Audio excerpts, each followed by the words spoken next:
Hi everyone, Stacy here. Welcome to my channel or welcome back. Happy New Year, happy 2026. And today I cannot wait to dive into January and talk about the energies that are going to be available to each and every one of us this month. And yes, 6 areas of life are going to be lit up this month, which is very, very rare. All the heavy hitters, all the power players in the sky are also going to be activated this month. So I definitely cannot wait to dive in here. So before I dive into all 12 signs, I want to take a quick opportunity to thank each and every one of you for liking my content, sharing out my content, and subscribing to my channel. I truly appreciate the love and the support, and I'm definitely grateful for each and every one of you. And also thank you so much for your support in 2025 as well, and I'm definitely looking forward to 2026. Another reminder, these are general readings. I do use a whole sign house system for all of my videos on my YouTube channel here. I use a whole sign house system. I use Western tropical astrology. So this may or may not resonate with you depending on the house system you personally prefer, because as you know, everyone's natal charts are a little bit different and unique to us. So as always, take what resonates and leave the rest. Now, I do recommend that you watch for your rising sign, but I can appreciate finding that time of birth can really be a problem at times. So if you don't know your rising sign, that's okay. You can certainly watch for your sun sign as well. And I'm hopeful that you'll at least be able to take away some nuggets of information if you just know your sun sign. Now, if you are a cuspy person, I'm actually getting this question more and more as I work one-on-one with clients. So another reminder, if you're a cuspy baby, so if you are, say, the last 5 degrees of a sign, so for example, if you're an Aries rising 25 to 29 degrees of the sign, either rising or sun sign, I would recommend you can also watch for the following signs. So for example, if you're an Aries rising, a late degree, sun or rising, you can certainly watch for the Taurus horoscope as well, because I'm confident you'll be able to pull those nuggets of information out of that sign as well. But again,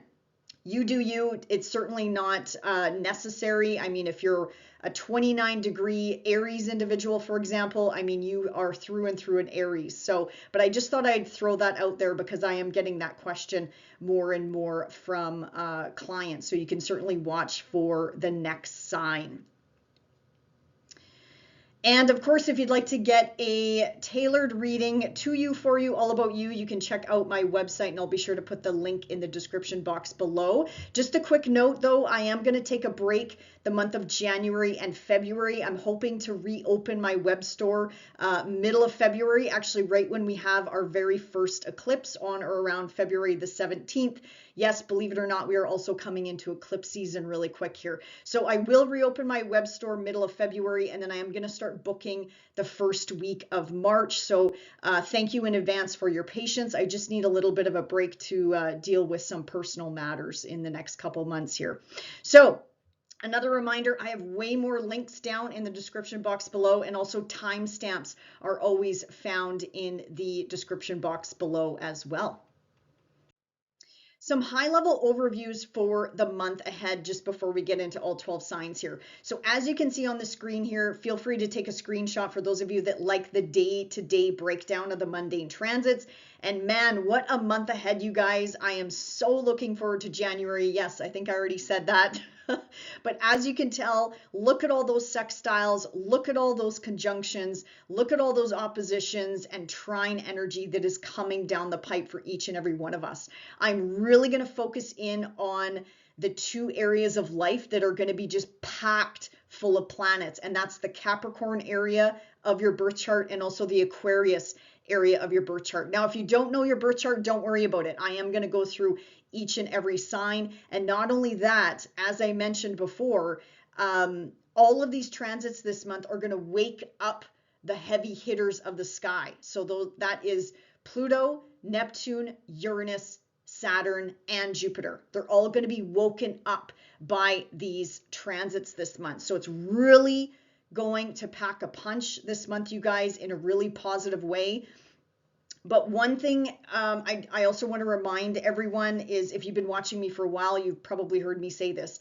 with all this sextile energy coming in and also the oppositions, which is a rebalancing in the areas of life where these are taking place. Now, sextiles are not automatic. Sextiles are opportunities, or at least that's how I interpret them. That's how I see them and witness them manifesting not only in my own personal life, but in my clients' life as well. So it's about something shows up on your doorstep and you either say, nah, I don't want that. It's not coming in the pretty package that I wanted. Or I don't know, I'll wait for the next package to arrive and I'll just kind of let it sit there and hopefully somebody takes care of it for me.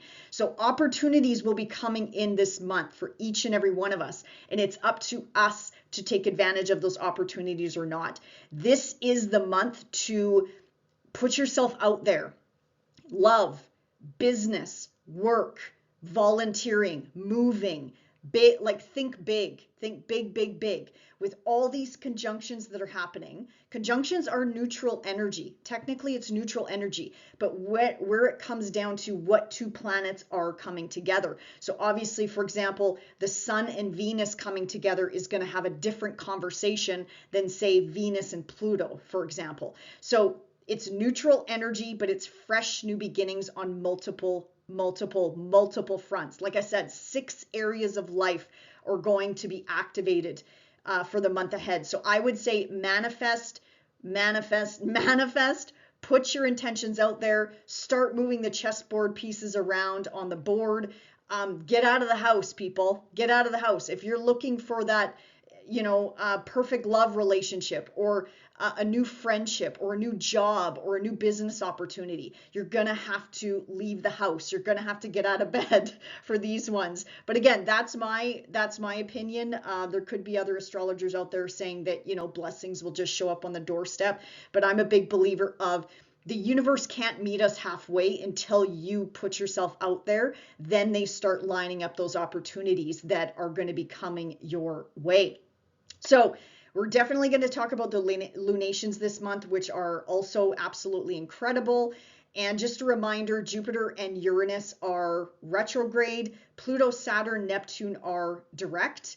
All the personal planets are direct. So again, this is the green light. If you have to do any sort of big launches this month or whatever the case may be, this is the month to definitely do it. And just a reminder that eclipse energy is rumbling. Yes, believe it or not, we are coming into eclipse season, not this month, but eclipses I find can happen, manifestation can happen around these eclipse points about 6 to 8 weeks before they actually happen. And our first one is going to be middle of February. I think on or around the 17th of February. And then they ripple out 2 to 6 months after the fact. So this is just a heads up now, because again, I see so much manifestation that's probably going to be coming down the pipe, and we're going to have that flavor of these eclipses that are already pretty much knocking at our doorstep, so to speak. Okay, so the ingresses this month here. So we have Mercury coming into Capricorn on January the 1st, and let's see here, Venus has been in Capricorn since December the 24th, and then she hops into Aquarius on January the 17th. And then, of course, the Sun moves into Aquarius on January the 19th. Mercury joins the party on January 20th in Aquarius as well. And then Mars is currently in Capricorn right now as I'm recording this since December the 15th. And then he will also be moving into Aquarius on the 23rd. Another big milestone event here, kind of new, but not really. We have Neptune moving into Aries on January the 26th. Now, Neptune spent the most of 2025 in the sign of Aries. So he actually moved into Aries. It was the end of March. It was like March 30th or 31st of this past year that he moved in there for the first time in 165 years. So yes, kind of a potent energy here. And he retrograded back into Pisces middle of October of 2025. So, this isn't new energy, but it still is kind of new energy because he's going to be here in this area of life for all of us for the next 13 years. Yes, 13 years of Neptune moving through the sign of Aries. And again, he has not been here since, I can't remember the year, but again, 165 years approximately. And speaking of that, I have a separate video about Neptune and all the heavy hitters moving into brand new territory that technically started in 2025, but we just got, these are breadcrumbs that they started to give us these little hints and nudges and synchronicities in this respective area of life. And we're definitely not even going to see everything in 2026, but at least the dust is going to start settling in 2026 because they officially land in their new signs, their new homes, their new territories, at least for several years. So again, check out the links in the description box below if you want to learn more about Neptune moving into Aries. And again, I have timestamps, so if you don't, really care about what Neptune is all about, you can just jump to your sign and I give you a little bit more information about what Neptune could be working with you on over the next 13 years. So again, a big cycle is wrapping up in the Piscean area of your life where Neptune is exiting, and Saturn will be eventually exiting that area of life as well. So yeah, very, very exciting news. And let's see here. I think that's all I was going to talk about for this quick, short intro. And just a reminder, you can watch for your rising sign. I think that would be the closest to a 101 astrology consultation with myself. Or again, if you do not know your time of birth, I can appreciate that. So definitely watch for your sun sign, and I'm confident you'll be able to pull away some nuggets of information. You can certainly watch for other planets, placements, points as well, as long as it doesn't confuse you. And again, if you're a cuspy baby, if you're like, 29 degrees of Leo, for example, then watch Virgo, because I think you watching both signs, you should be able to take away some nuggets of information. All right, let's move into all 12 signs. Hey there, Aries, sun or rising. Welcome to January 2026. So let's first start with your Capricorn and Aquarius areas of life, because that's where all this energy is going to be packed, and it's going to pack quite a punch for the month ahead here. And it's also going to start waking up Saturn and Neptune that's newly in your sign for the next 13 years, Uranus finishing up its stay in your second house, and also Jupiter in the fourth house for you. So let's start with that 10th house. So this is all about your career, your status, your reputation, your long-term commitments, your long-term goals. It's about the legacy that you want to leave behind. This could also involve your parenting style if you are a parent, or dealing with people in an authority type of position. So this could be your parents, your grandparents, your elders, bosses, owners, people in public status or in high positions. So Aries, also, I'm going to throw it out there, especially those of you that are, I'm going to say Aries rising. I'm going to go back to status and just clarify that, because this energy could also release you from something or someone, especially with Mars at the top of your sky, cut and sever. So I'm thinking a relationship, a business contract, something that is just no longer needed or suited in your life when it comes to whatever your connections are, whatever your one-to-one connections are. Because all of this Capricorn energy, really anything moving through Capricorn this time of year, makes a square to your planets or angles in Aries, but also in Libra. And that's your love line if you are an Aries rising. If you're an Aries sun, this is more to do with your health, well-being, vitality. It is your soul's purpose, your soul's intention, but it's more so focused on the career or whatever it is that you do from a 9 to 5. So for those of you that are not working, this could also be volunteering or whatever you do on a 9 to 5 basis. How is it that you spend your day-to-day activities? So just something to think about. This energy can really release you from things, people, places, things that are just not working in your life anymore, even on the home front, because with all this heavy energy at the top of your sky does make an opposition to if you do have anything in the Cancer area of your life. But all of these planets will be making oppositions to Jupiter down in your fourth house of home, family, foundation. So again, Aries, if you need to clean house, quite literally, clean out your relationships, clean out your career, start fresh, start new, Aries, man, what a month to at least plant those seeds of intention. You definitely don't have to do everything in the month of January, but this energy I love for you because it's really going to push you to change your life and change your circumstances if you want to, okay? If you want to. If you're content where you are, as you are, no problem. It means brand new, fresh starts in this career sector or status or reputation. Some of you could be finding love at work as well. So for those of you that are single and looking, that is definitely a possibility as well. And change of status could also mean going from single to common law or single to married, but also vice versa. Now, if you are happy and in a committed relationship, my friends, this does not include you, okay?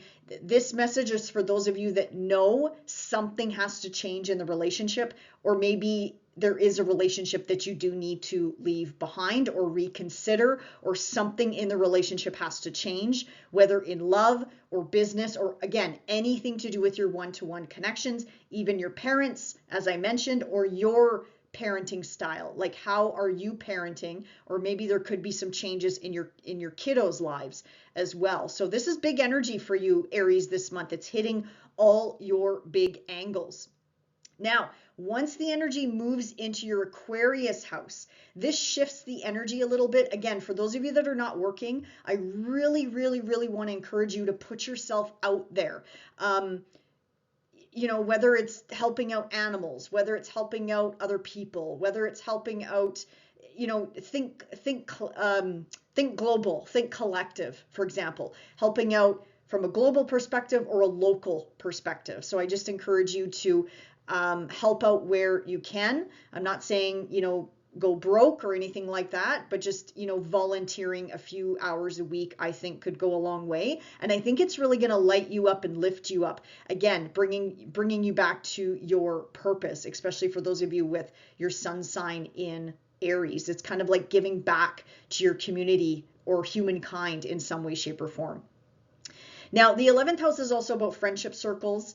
So you could really have some benefits or some changes in your friendship circles or affiliations. This is also networking. This is social media. This is also the house of gains coming in from the career sector. So with Venus coming in here, wherever Venus goes, she usually smooths things over in these areas of life. So I'm really hoping for you, Aries, if you've been putting in the work, if you've been grinding it out, let's say middle of December, let's hope that some of those gains are going to be coming back around your way. Or again, friends could be helping you out in some way, shape, or form. And again, for those of you that are looking to meet someone, you could be meeting somebody at work, or again, you could be meeting somebody just out and about. Friendship circles, common interests or common groups, networking events. A friend could hook you up with someone. So again, if you're looking and open, really incredible energy to put yourself out there, Aries. If you are open to meeting someone new, definitely not the type of energy to sit in your house. I'm all about encouraging people to get out of the house, get out of bed. If you want to change your life, change your circumstances, it's one small step at a time. But something tells me I should be saving my breath because I shouldn't have to tell an Aries this. I just realized that. You're not the sign I should be preaching about. But anyway, you can really find love anywhere this month, Aries. You can find it locally, you can find it internationally, you can find it in friendship circles, groups. Again, it doesn't matter how old you are. And if you're saying to yourself, well, I'm not working and I just sit in the house all day, again, volunteer, put yourself out there and you can meet like-minded individuals. Dive into hobbies, dive into projects, dive into things that light you up and lift you up. Also, this is nice energy if you have siblings as well, specifically older siblings. There could be some changes, some benefits, new beginnings coming in for them as well. New friendship circles, new networking events, new, just think new. With all these conjunctions happening in your area of life of work and humanitarian efforts and friendship circles, brand new fresh starts here, and possibly even a new way of earning income, Aries, as well.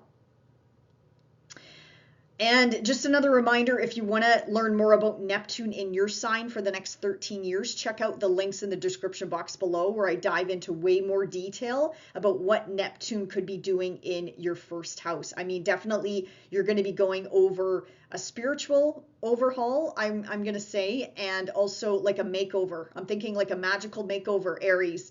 And your personality is going to definitely be shifting and changing with Neptune sort of quietly working in the background for the next 13 years. And lean on your belief systems. I think that's really going to help you out as well with Neptune in the first house. And if you're saying to yourself, well, Stacey, I don't have any belief systems. Well, I think Neptune's going to change that for you over the next 13 years or so. So again, pace yourself and give yourself grace here. Now, with all this energy, forgive me, I am bouncing around here, but I do have the dates on the screen here. With all this energy moving from Capricorn to Aquarius, as I mentioned, it's going to be waking up Saturn in finishing up its rounds in your hidden, quiet 12th house of endings and new beginnings. Also, Uranus in your second house. So this is another activation of work. New work opportunities, new ways of earning a living, earning an income, for example, like how does money flow to you, your relationship to money, also material possession. So buying and selling could be coming into the picture as well. Also brushing up your skill set, learning something new from that perspective and incorporating that somehow with your day-to-day or into your work. Now, the new moon, full moon. So the new moon in Capricorn, I talked a lot about Capricorn, so I don't want to drive you nuts by repeating myself here, Aries, but new moon in Capricorn on or around the 18th of January at 28 degrees. So again, fresh new starts when it comes to your career, your habits, retirement, changing jobs, financial situations, long-term commitments and goals, parenting, parenthood, dealing with parents, authority figures, things like that, children, home life, because again, the entire axis is sort of lit up this month. So fresh new beginnings here. This new moon is going to involve Mercury, Venus, and Mars. Mars is your ruler, Aries. So again, this could impact multiple areas of life, relationships, love, communication, technology, your home life, your image, your status, your reputation. I could go on and on. So this new moon, again, really, really packs a punch here. Also, let's see here.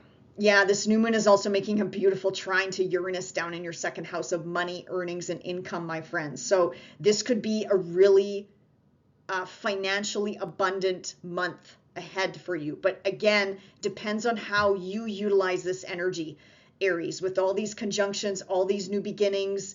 Are you going to take advantage of the opportunities, or are you going to let them pass you by? That will be the decision that I think you'll have multiple decisions to make this month. Now the full moon, forgive me, I'm jumping around here. Right off the hop here, January the 3rd, give or take a day or two, we do have a full moon in Cancer at the bottom, the foundation of your sky at 13 degrees, fairly close to Jupiter. But also this full moon is making an opposition to Venus and to Mars, and also making a trine to the North Node and a sextile to the South Node. So again, another signature here of work-life balance, burning the candle at both ends, spending too much time at home or too much time at work, rebalancing that back out, Aries. And also, again, making this connection with the South Node in your 6th house. This is a changing of the guards when it comes to your work and how you want to be of service, how you want to show up in the world, Aries. So again, I really, really, really love this full moon. You know, there could also be some changes on the home front, but I think I mentioned that already.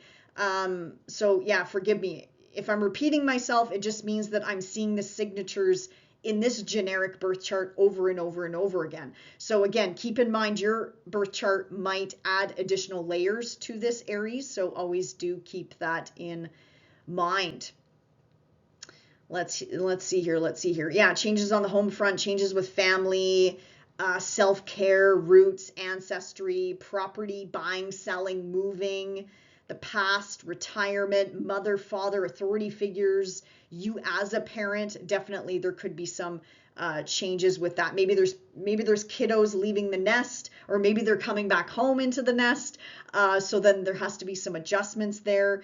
Or maybe you're bringing new people into the home, whatever that means for you, Aries. But anyway, beautiful month ahead, my friends. Enjoy the month of January, and we'll see you back here in February. Bye for now. Hey there, Taurus sun or rising. Welcome to 2026. Welcome to January. Let's first break down the two areas of life with all this packed, condensed energy at the top of your sky here, Taurus, where we're going to have multiple new beginnings. So let's start with the Capricorn area of your life, and anything that moves through Capricorn, Taurus, you may or may not know this, makes beautiful, harmonious trines to your planets, placements, points, whatever you're watching for right now. So the ninth house, your education access is really being highlighted for the month of January. So the ninth house is religion, spirituality, the legal system, the justice system, higher education, teaching, writing, publishing, book publishing, long distance travel, ethics, belief systems, anything to do with foreign lands, foreign shores, foreign cultures, dealing with people from all over the globe, all walks of life. And also this is the house of pushing yourself, Taurus, outside of your comfort zone, because as we all know, that cheesy line, that's where your life begins, right? Is right outside of your comfort zone. I was just about to call you Aries. Taurus, my goodness, Taurus. Sorry about that. So yeah, Taurus, I love this energy for you, my friends. I absolutely love this energy. And as I mentioned, whatever you're watching for right now, if it's your rising sign, this could be brand new, fresh starts on the relationship front. Anything to do with one-to-one connections, new contracts, agreements, negotiations, marriage could also be on the menu. Finding love internationally, my friends. If you are open to meeting someone new, it could be full on. So this is the month to put yourself out there. Whatever you want to manifest, Taurus, this is the house of the gods. So they will meet you halfway. Trust me, they will meet you halfway if they see that you are trying. But just keep in mind, rejection is God's protection. When one door closes, there's always a reason for that, my friends. And don't let that stop you. Don't let that pull you down, Taurus. Just get back up and keep moving on and strong. You are that beautiful fixed energy. So I mean, you remind me of a freight train. You just keep rolling, Taurus. So please do not give up. If you're trying to change your circumstances, if you're trying to change your life, January is definitely the month to at least put those baby steps one foot in front of the other. I'm going to come back to this ninth house, Taurus, because you do have a new moon here as well. So everything I just talked about, everything I mentioned, brand new beginnings in this area of life. Now, your Aquarius house is the next sort of spotlight here. Once all this energy, all these personal planets, I should say, the Sun, Mercury, Mars, and Venus pile into Aquarius, crash into Pluto, for example. Again, brand new energy, brand new fresh starts here, Taurus. And this is a very public, Aquarius is a very public part of your sky. If Aquarius is your true 10th house, this is all about career, status, reputation, parents, like your parenting style if you are a parent, or dealing with elders, your parents, grandparents, people in an authority type of position like bosses, CEOs, the big wigs if you are in a regular 9-to-5 job, Taurus. This could also mean retirement or thoughts of retirement, planning for the future and things like that. That is also wrapped up in the 10th house. So again, Taurus, think brand new, fresh starts with all these planets piling into each other, brand new beginnings. And they're making trine aspects to Uranus that is wrapping up in your sign. Uranus will eventually move out of your sign. I don't have the date in front of me. It's not this month, but closer to the date, we'll definitely talk about it. But these are trines, Taurus. So this should be more easy flowing energy. Pluto, though, can bring the intensity for sure. I don't think it's a bad thing though, because Pluto at the top of the sky is going to peel you like an onion in a good way and make sure you are aligned with a career or a relationship that is truly, authentically true to you, like a perfect match to you. And also, Pluto is a wealthy god. So Pluto wants to bring in that abundance into your life, whether, again, Taurus, depends on what you're looking for. Are you looking for a relationship? Are you looking for a career change? Are you looking to launch a business? Are you looking to get married in 2026? Again, this is the month to plant those seeds of intention, my friends. I love, love, love this energy for you, Taurus. This is a game changer. This is a month definitely of a game changer. Manifestation is high. So again, plant those seeds of intention, but make sure you put yourself out there, Taurus. I can't stress that enough. This is not a month to sit at home, stay in bed under the cozy covers. I know that's what you want to do, Taurus. But yeah, put yourself out there, my friends. I think it's going to surprise you. It's really going to surprise you once you start, as I always say, move the chessboard pieces around the board.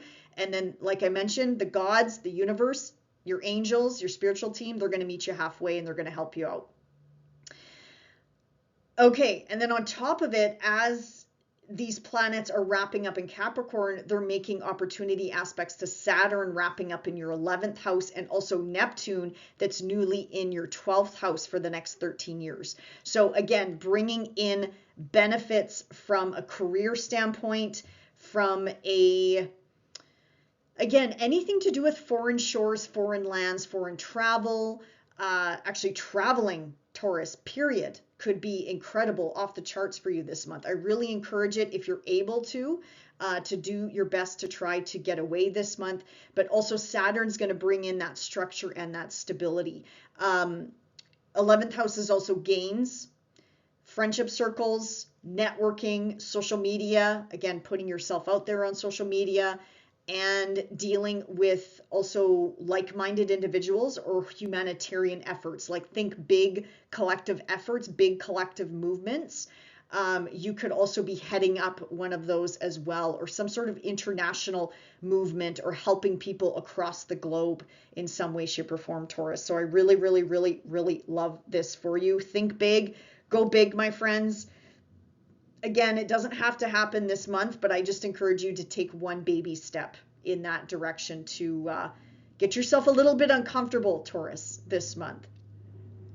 If you want to learn more about Neptune in your 12th house, check out the links in the description box below. I made a separate video about Neptune moving into Aries for the next 13 years. Again, we had a little bit of a taste of this in most of 2025. Actually, Neptune spent his time in Aries. This is a quieter transit for you, Taurus, more about, endings, new beginnings, spirituality, belief systems, miracles, synchronicity, healing on multiple levels. Solitude is really going to be important for you as well, and healing mentally, emotionally, physically, psychologically, like all of the above, Taurus. So again, more of a quieter transit with Neptune moving through the 12th house, but where this comes down to is, your personal birth chart. So do you have anything in Aries? Do you have anything in Libra? Do you have anything in Capricorn or Cancer? That's going to change up the conversation a little bit more for you, Taurus. Okay, let's jump to the lunations this month. So as I mentioned, you have a brand new fresh start in that 9th house. So again, going back to school, publishing that book, becoming the teacher, the mentor, the elder, the coach, being the light in someone else's life. So you spreading your knowledge, you spreading your joy, as I mentioned, and changing other people's lives, Taurus. I can definitely see that, not only this month, but again, these new fresh beginnings that you start in this 9th house is going to stand the test of time, and it's going to take you further, because again, Saturn is going to be involved here, and anything to do with Saturn is about setting you up for long-term success and long-term gains, my friends. So I love that. That is happening around January the 18th, depending on where you are on the planet. And of course, if you have anything at 28 degrees, Taurus, if it's your rising sign, again, it could have something to do with your physical being, your physical body, your health and well-being, your personality, your vitality, and also this is hitting your love line. if you have your rising around 28 degrees. So again, if you want to manifest in that partnership, that marital partnership, that new business agreement, your clients, the seventh house is also clients as well, my friends. This is the new moon to call in those intentions. If it's your sun sign, this is about your health and well-being as well, your vitality, your soul's purpose, but also your career. The sun is more so aligned with, again, it's a little spotlight in our birth chart of purpose and career, what we are here to do and help with on in this earthly plane anyway. Now let's see here, the full moon in Cancer sitting kind of at the bottom of your sky there. So this is happening in your third house right off the hop here, January the 3rd. So forgive me, I am bouncing around, but I do have the dates on the slide here. So this full moon is highlighting another educational area of life. So this is the mind. This is how we communicate. This is how we articulate ourselves. This is also to do with our skill set, brushing up our skill set and bringing that into our job, our 9 to 5. For those of you that don't work, I really encourage you to dive into humanitarian efforts, dive into collective efforts. And again, you never know. As I mentioned, you could meet, if you're open to meeting someone new, you could meet people doing that, whether it's through friendship circles or whether it's through a job or a new job or your current job, or again, at a distance. You might even meet someone traveling, right? If you travel for work or pleasure, you could even meet someone doing that as well. So love, if I haven't said that enough, love is definitely on the menu this month, whether you're connected with someone or not. You can definitely spice up your relationship if you're in a current relationship. I'd say travel, get away with your partner if you can, even if it's just the town over. Definitely reconnect with them on that deep, intense level, because Pluto's going to definitely bring that to the table for us this month as well. Anyway, back to that third house. Sorry, I know I'm bouncing around here, probably driving you nuts. So the third house, full moon, endings, culminations, points in this area of life. So the mind, how we digest information, how we chew on information, educational pursuits, transportation. So maybe you need a new vehicle, my friends. You know, Jupiter in the third house, you probably heard me say this before. I bought a vehicle when Jupiter was transiting my third house, and I kept it for like 13, 14 years. And it was the best vehicle I ever bought. So if you need a new vehicle, my friends, doesn't have to be brand new, but an upgrade in your transportation is definitely beneficial while Jupiter is still here. This is also the house of siblings. So endings and new beginnings with your siblings, cousins, new neighbors, relatives, your community, your local community. Third house is local, ninth house is global. So both of those axes are being lit up this month. This is another social media house that's being highlighted, the internet, and then short distance travel. But travel period for you this month is definitely possible, Taurus. And both of these lunations this month are well supported. Multiple new beginnings, my friends. So again, my recommendation, take advantage of this energy, and I wish you a wonderful month ahead, Taurus, and we'll see you back here in February. Bye for now. Hey Gemini, welcome to January 2026. So Gemini sun or rising. So let's dive in here and let's talk about the two areas of life that are really being packed with these personal planets here. So that's your Capricorn and your Aquarius areas of life here, Gemini. So let's start with the 8th house, and actually keep in mind, this is where you have a brand new fresh start. Your financial axis is really lit up this month, Gemini. So that definitely, I think, is going to be, your finances are going to be top of mind, or your partner's finances, whether in business or in love or in marital assets, for example. That's really going to be in focus this month. But first, let's talk about this 8th house where we have all this jam-packed, full of energy here. So this is, the 8th house is a very heavy house. It's deep, intense psychological change. It's big life changes, big life shifts can happen in the 8th house. This is death and rebirth. Now, I'm not saying you're going to die, Gemini, metaphorically speaking. This is about, you know, the phoenix rising from the ashes and transforming into something or someone new. This is also the mundane house of taxes, debts, loans, shared finances. Again, either with a marital partner, a common law partner, or someone in business, for example. Eighth house is also property, inheritance. It's the shadow, my friends. So if any of you are working through with a psychologist or a therapist or a social worker, working through those gremlins and demons that we all have, by the way, excellent time to do a little bit of shadow work with all this energy in the 8th house, and even making a trine to Uranus in your hidden 12th house. These are both houses of endings that are being activated for you, Gemini, which I love. It's, you know, I'm seeing the image right now of a snake shedding its skin. We are still in the year of the snake. I'm being reminded of that right now. And yeah, you are one of the ones that are really going to come out brand spanking new on the other side, especially with Uranus finally coming into your sign, not this month, but later on in the year. 8th house is also deep intimacy, sexuality. You know, it's a very passionate house as well. So Gemini, I have no doubt that the sheets are going to be on fire this month for you. And if you're single, my goodness, Gemini, put yourself out there this month, please. Like, all of us have this transit of Mars and Venus coming, the two lovers of the sky coming together, but you have it in the 8th house of sexuality, my friends. So yes, please, please, please put yourself out there. And I think you'd be surprised at, you know, what you could attract into your life. This person could be local, but there's also an international, I can see an international connection here as well. So if you're open to it, put yourself out there. So yes, this is the house of sex, fear, power, and control issues could also come to the surface as well, Gemini. So if there's anything kind of wonky that bubbles up from the past, or something that comes into your conscious mind that you haven't thought about in a long time, that's all of this packed energy shining a spotlight in this very deep, intense house.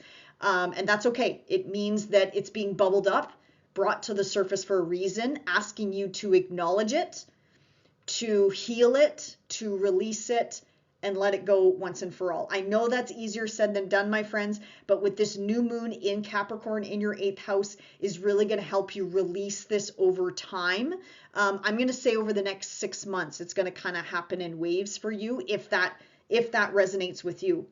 Now, if you meet anybody new, or if you're just getting to know somebody new, I would say continue to lean into it, because again, within 6 months or so, you're going to see this person's true colors, and you're going to know if it's maybe just a hot and heavy bed buddy, or if it's someone that you can make a commitment to later on down the road. I'm thinking the possibility of commitment is there because this energy is making a beautiful aspect to Saturn, which Saturn puts a ring on it, up in your 10th house of status, meaning you could go from single to common law, or single to common law to married rather quickly, or vice versa, right? Saturn in the 10th house can also help you get rid of relationships that are no longer suiting you. Now, again, if you're happily married in a committed relationship, don't worry, that doesn't obviously pertain to you. Saturn, if anything, has been trying to, excuse me, solidify or test that relationship and then solidify it even more, because that's what Saturn loves to do. So just some things to keep in mind. Yeah, if you do meet anyone around this time, anyway, I would encourage you to lean into it and explore it, because I definitely can see the passion there and the sexual connection there. But let's just see, you know, if it's going to stand the test of time. So that is your Capricorn house. Once all of this energy piles into your Aquarius house, this is, I love the 9th house. First of all, anything going through your 9th house or the Aquarius house is making trine energies to whatever you're watching for right now, Gemini. So this is about religion, philosophy, spirituality, educational pursuits, long distance travel, foreign shores, foreign lands. Sorry. It's dry. I keep coughing. Anything or anyone at a distance. Again, you could find love internationally, or a connection abroad, or a connection to someone at a distance, for example, as well. Traveling long distance is definitely on the menu, but it could also be short distance as well.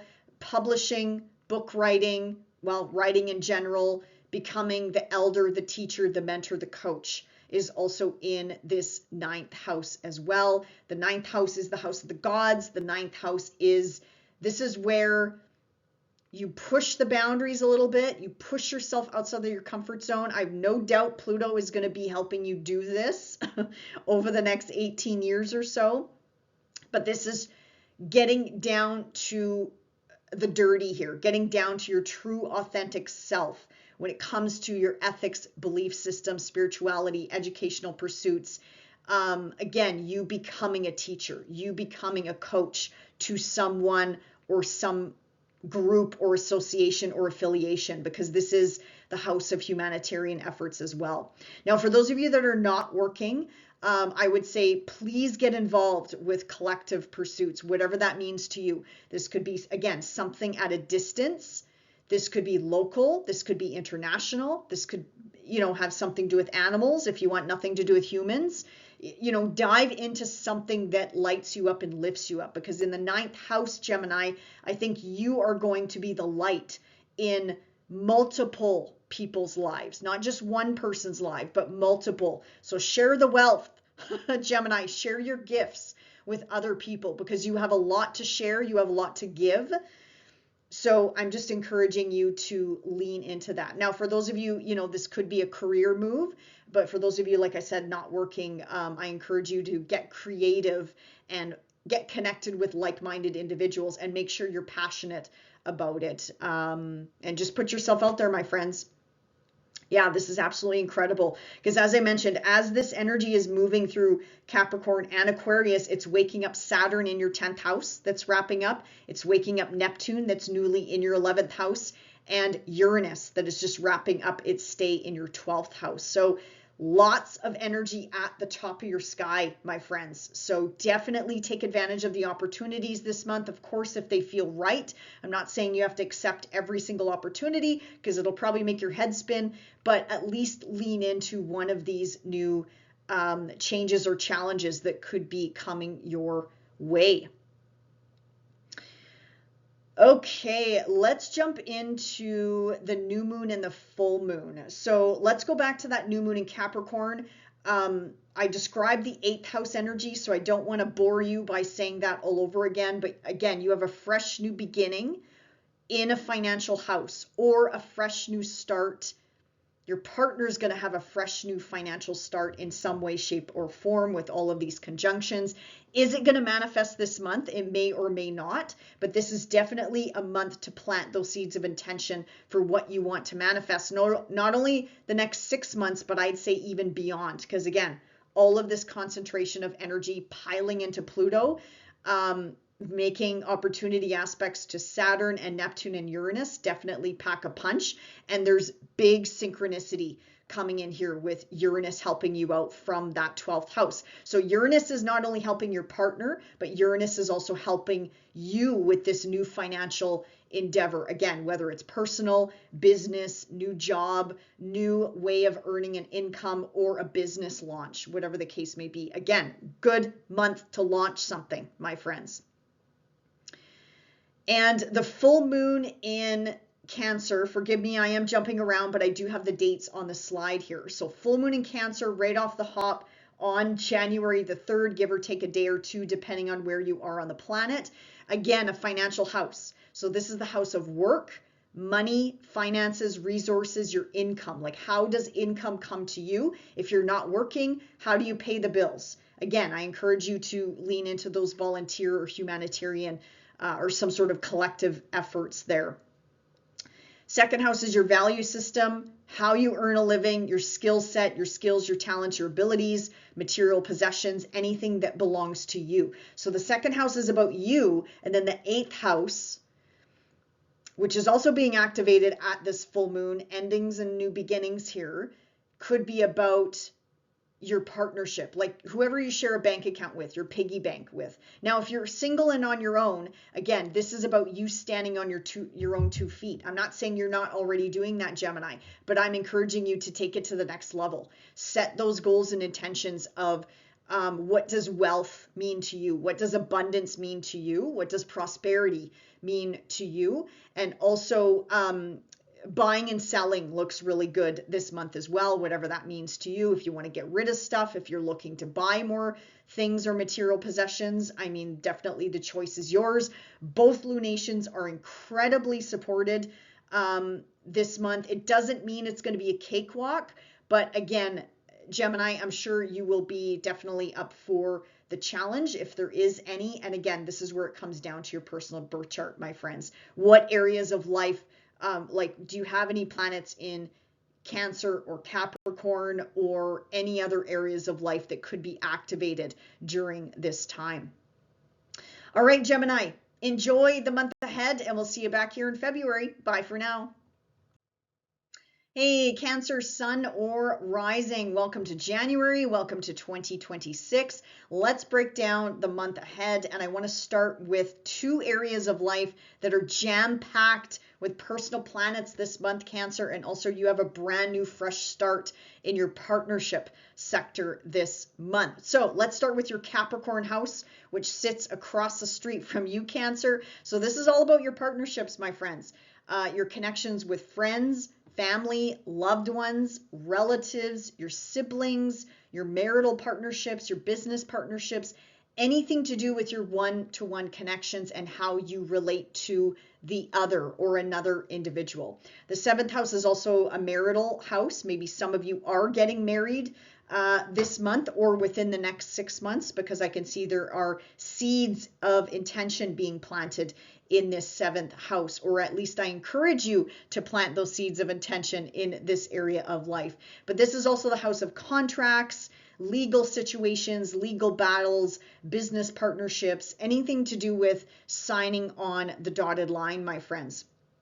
So Cancer, let me put it out there right now. If you are open to meeting someone new, it could be full on this month, my friends. My goodness, I highly stress and encourage you to put yourself out there, Cancer. And if you haven't had any luck, January is the month to at least try, because with all of these planets coming into contact with one another, Pluto sitting in your 8th house as well, they're all going to crash into each other as well, which is going to bring the heat and intensity from a intimacy perspective or sexuality perspective, my friends. Man, it's not every day the 2 lovers of the sky come together in your 7th house and or 8th house of partnerships. So I love this for you, Cancer. So definitely take advantage of this. Now, if you're in a solid, committed relationship, use this to spice up the energy in your marriage, in your commitment. You know, some of you could definitely find love at work or doing something that you love, or again, you might have a common interest in a taboo topic, for example, astrology or tarot, or you know, the darker side of life, the shadow side of life, whatever the case may be. Like, you could be on a retreat, Cancer, doing something woo-woo, or you know, something a little bit unique and different, or tantric or something like that, and then you meet you know, you meet a partner at that event, for example. So again, either or, whether you're connected or single, spice things up a little bit. I think it's going to get spicy anyway, Cancer. I think you're going to feel it in some way, shape, or form. And then for those of you that are not interested in love or commitment or marriage or whatever, pour this into your relationships. Pour this passion and intensity into your helping out your family members, helping out your friends, helping out your community, helping out humanitarian or community efforts. I really encourage you to do that as well, because those benefits are going to come back to you tenfold, Cancer, in some way, shape, or form. Could be today, it could be tomorrow, it could be later on down the road when you really need that leg up. Also, some of you could find someone internationally. You could definitely find someone at a distance. I can see some of you could be making a commitment to someone or something at a distance. So this could be love, marriage. Maybe some of you are getting married abroad, or know of someone getting married abroad, or this could be business or in work. Again, 7th house is contracts, agreements, negotiations from a work career standpoint as well, Cancer. So beautiful energy coming into this loaded 7th house. Also, I'm going to put it out there, if there are any individuals in your life that you're looking to cut and sever and leave behind, Mars here and that fresh new start, brand new moon here is going to help you with that brand new beginning from a partnership sector. So you can once and for all move away from, you fill in the blank. Is this a job? Is this a toxic friendship? Is this a toxic marital partner or love partner or someone that you've been seeing for a while? Mars here will definitely help you cut and sever and move on from that. And let me tell you, I think you could meet someone right away. For those of you that are happen to be ending a relationship, it could be, there could be somebody coming in pretty quick, Cancer. But anyway, this is a general reading. So again, take what resonates and leave the rest.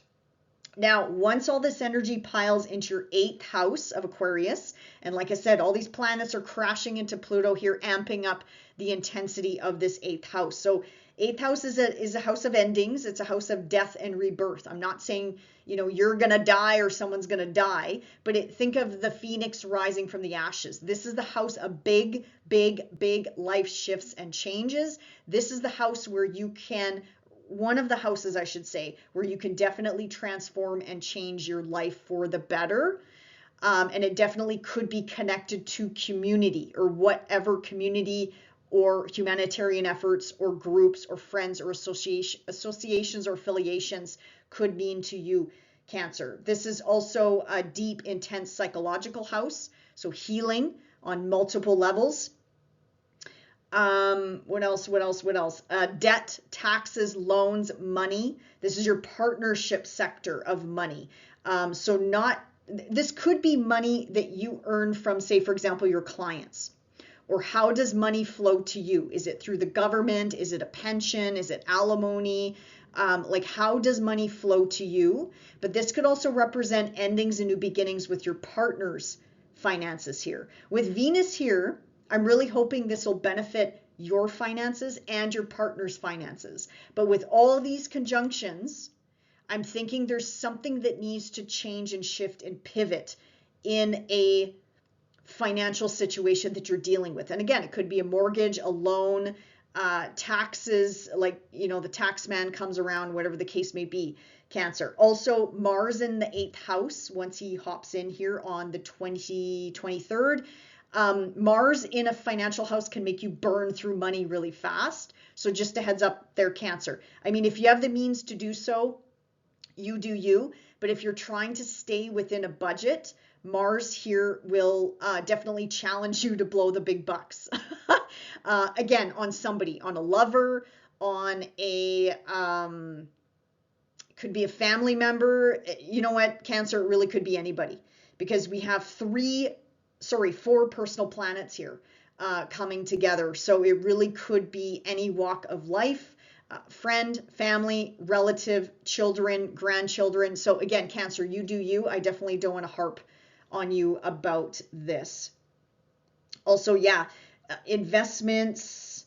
What am I forgetting here? Inheritance.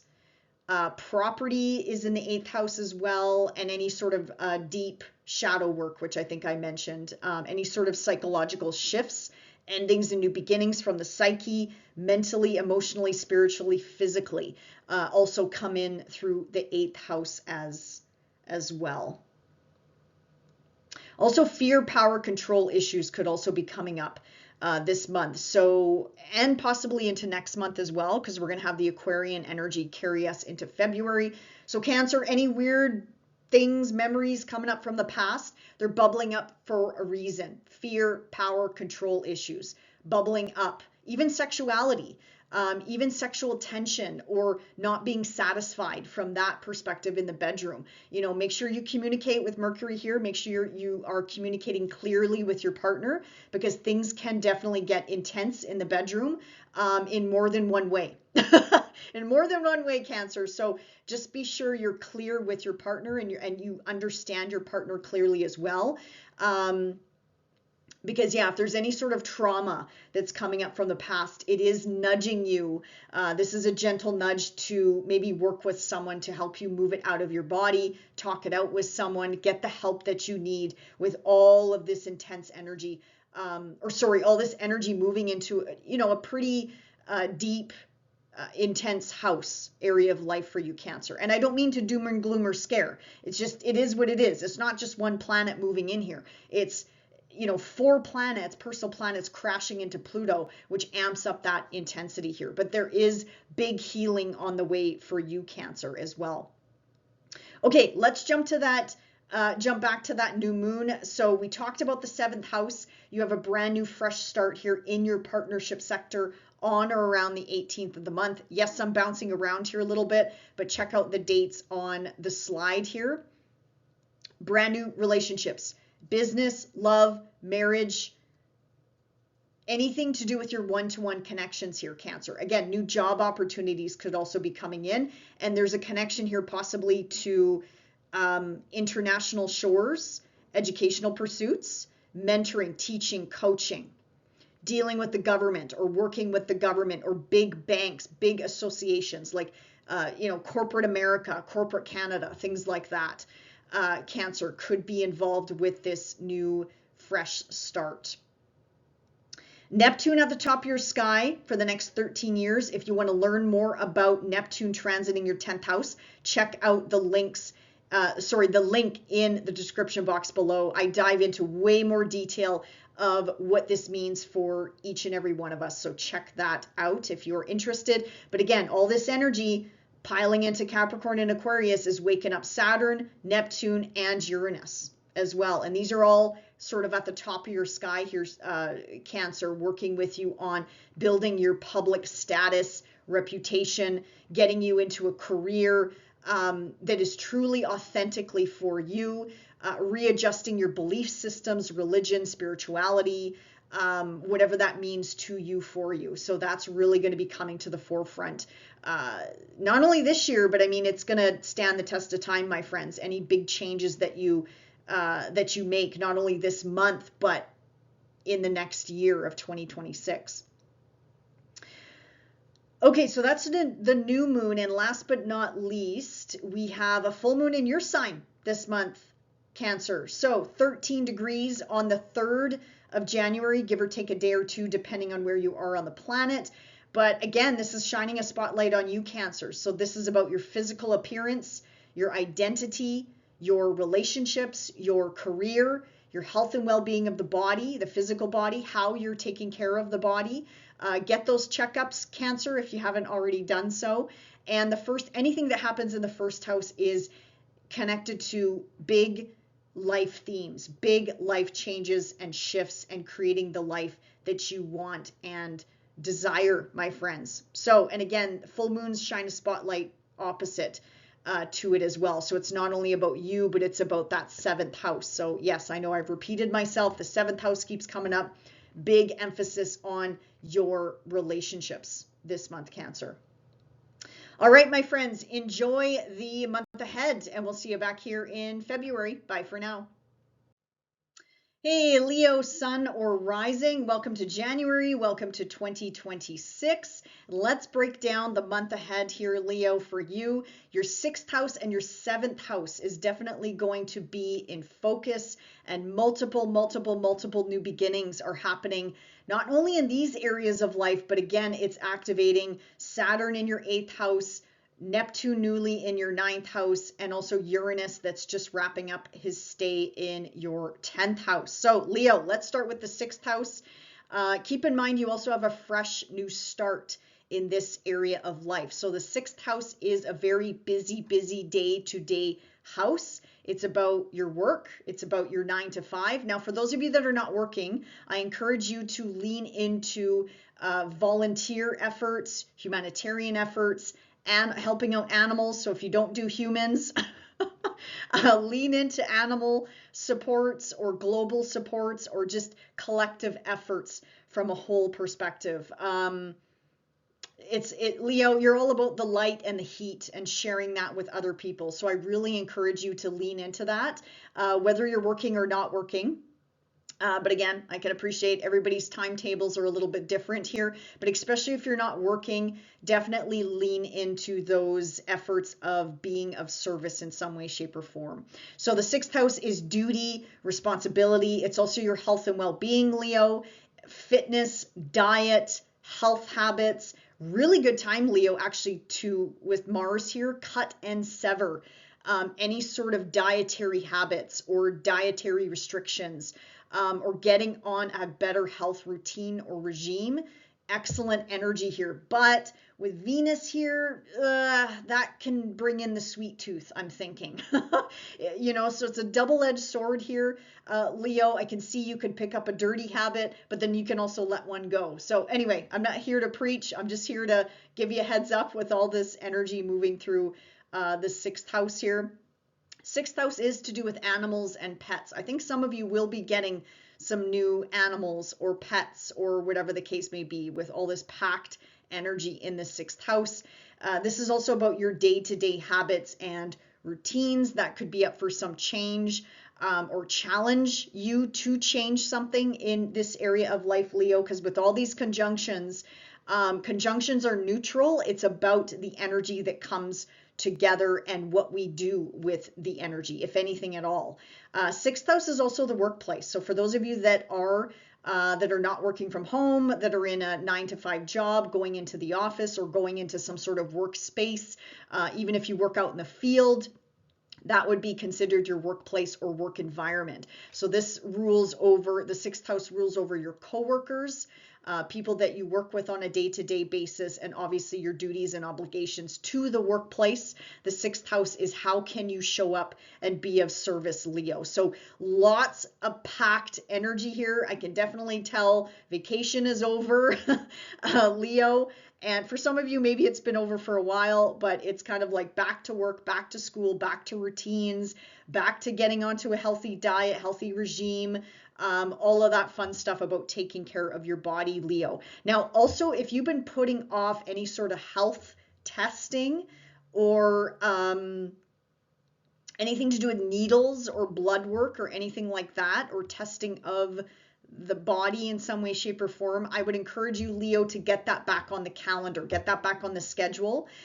Venus here is also going to help you find the right practitioner that's going to help you with that as well. And also, Leo, if you have to have any procedures done, with Mars in Capricorn, he's exalted, and Mars rules surgeons. So Mars has been in here since December the 15th, and he's going to wrap up on or around the 23rd. So you do have some time here, but I get it. Sometimes we can't pick and choose the dates of our surgeries or the dates of procedures or anything like that. But if you have to undergo anything, just know that Mars is actually working with you, not against you, because he loves being in Capricorn.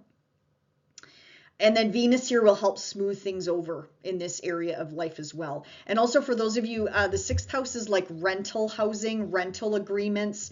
So if you're in those predicaments, or if you own buildings or Airbnbs or anything like that, this should be a profitable month for you as well, or perhaps a month of turnover, because again, lots of endings and new beginnings here and fresh starts in this sixth house. Or maybe selling, getting rid of rental properties, or again, ending a rental agreement and moving into something new could be a possibility as well, Leo. But again, it would have to activate your fourth house as well, but your fourth house ruler is involved here.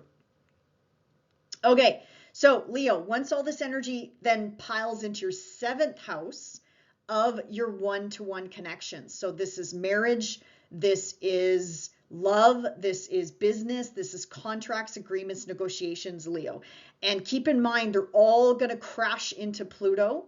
So Pluto is going to amp up the intensity when it comes to our one-to-one connections.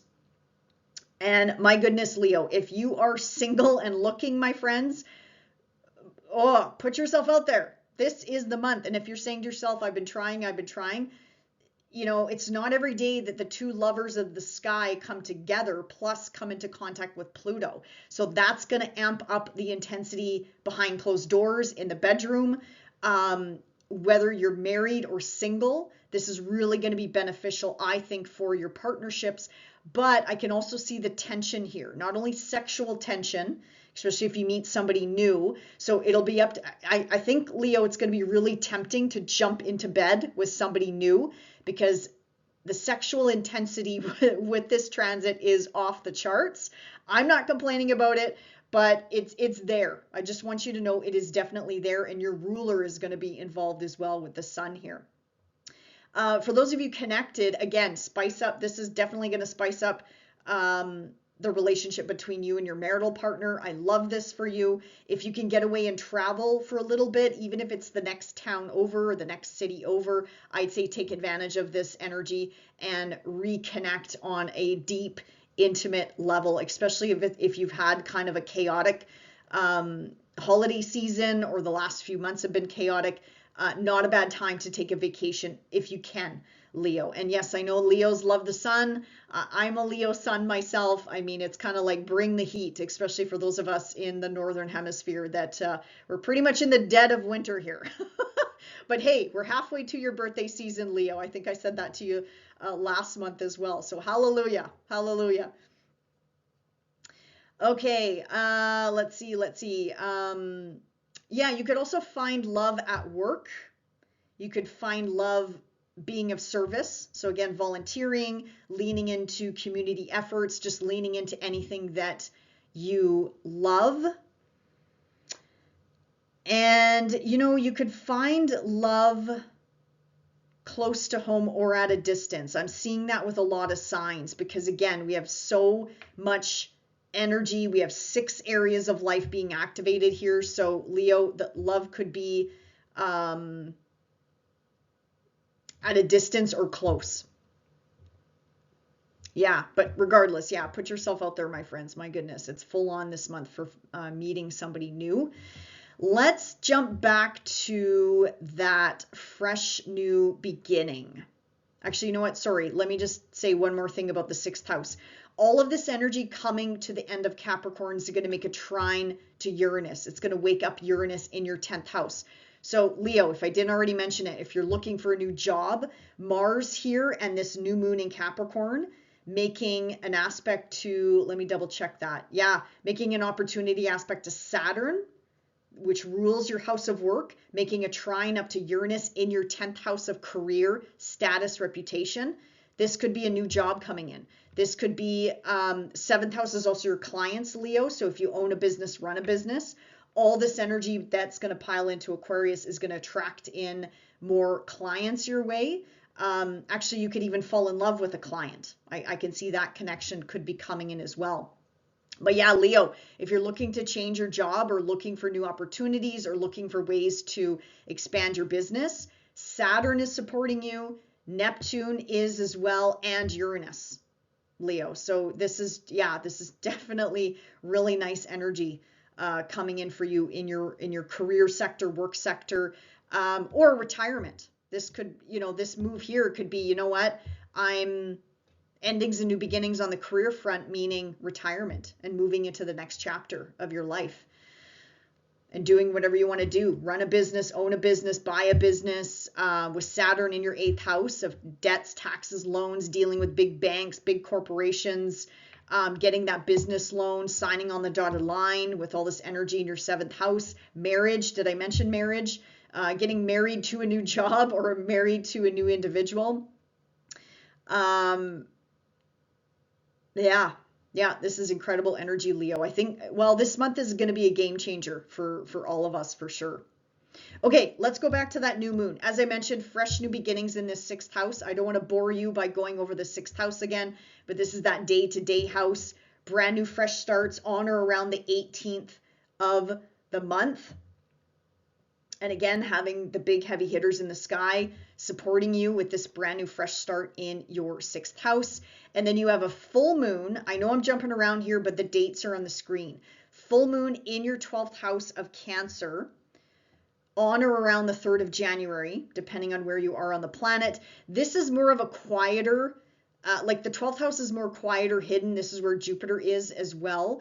So this is about endings and new beginnings.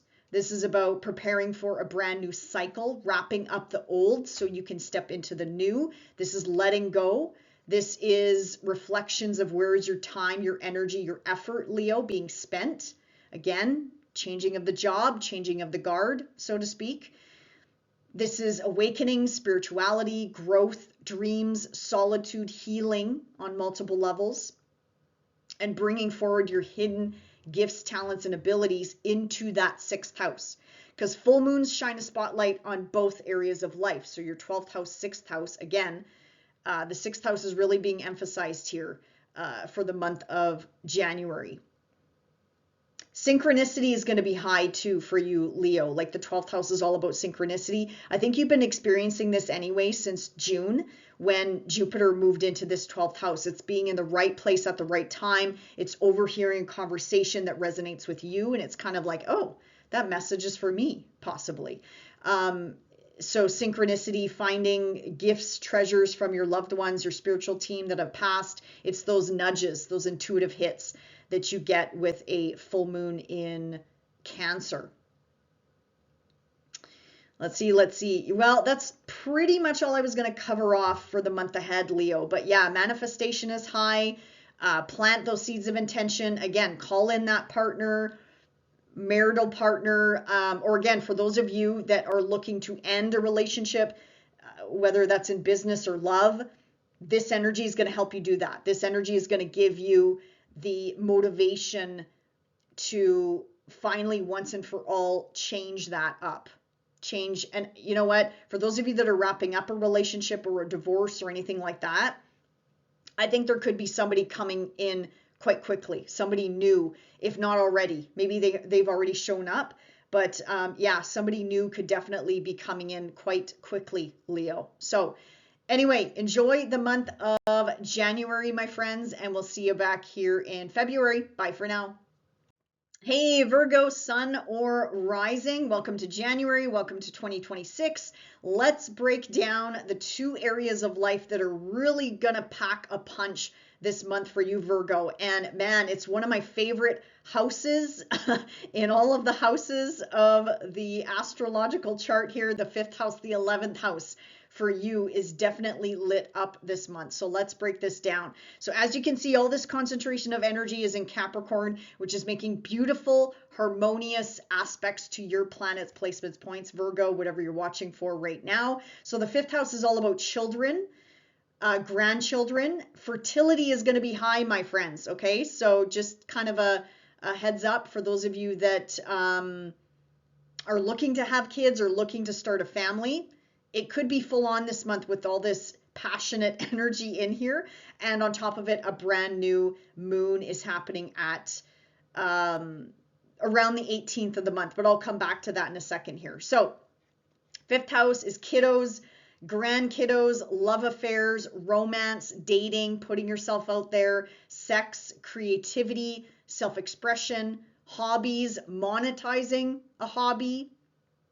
It's the house of joy and pleasure and anything that lifts you up and lights you up from the inside out. It's also the house of gambling, lottery winnings, hobbies.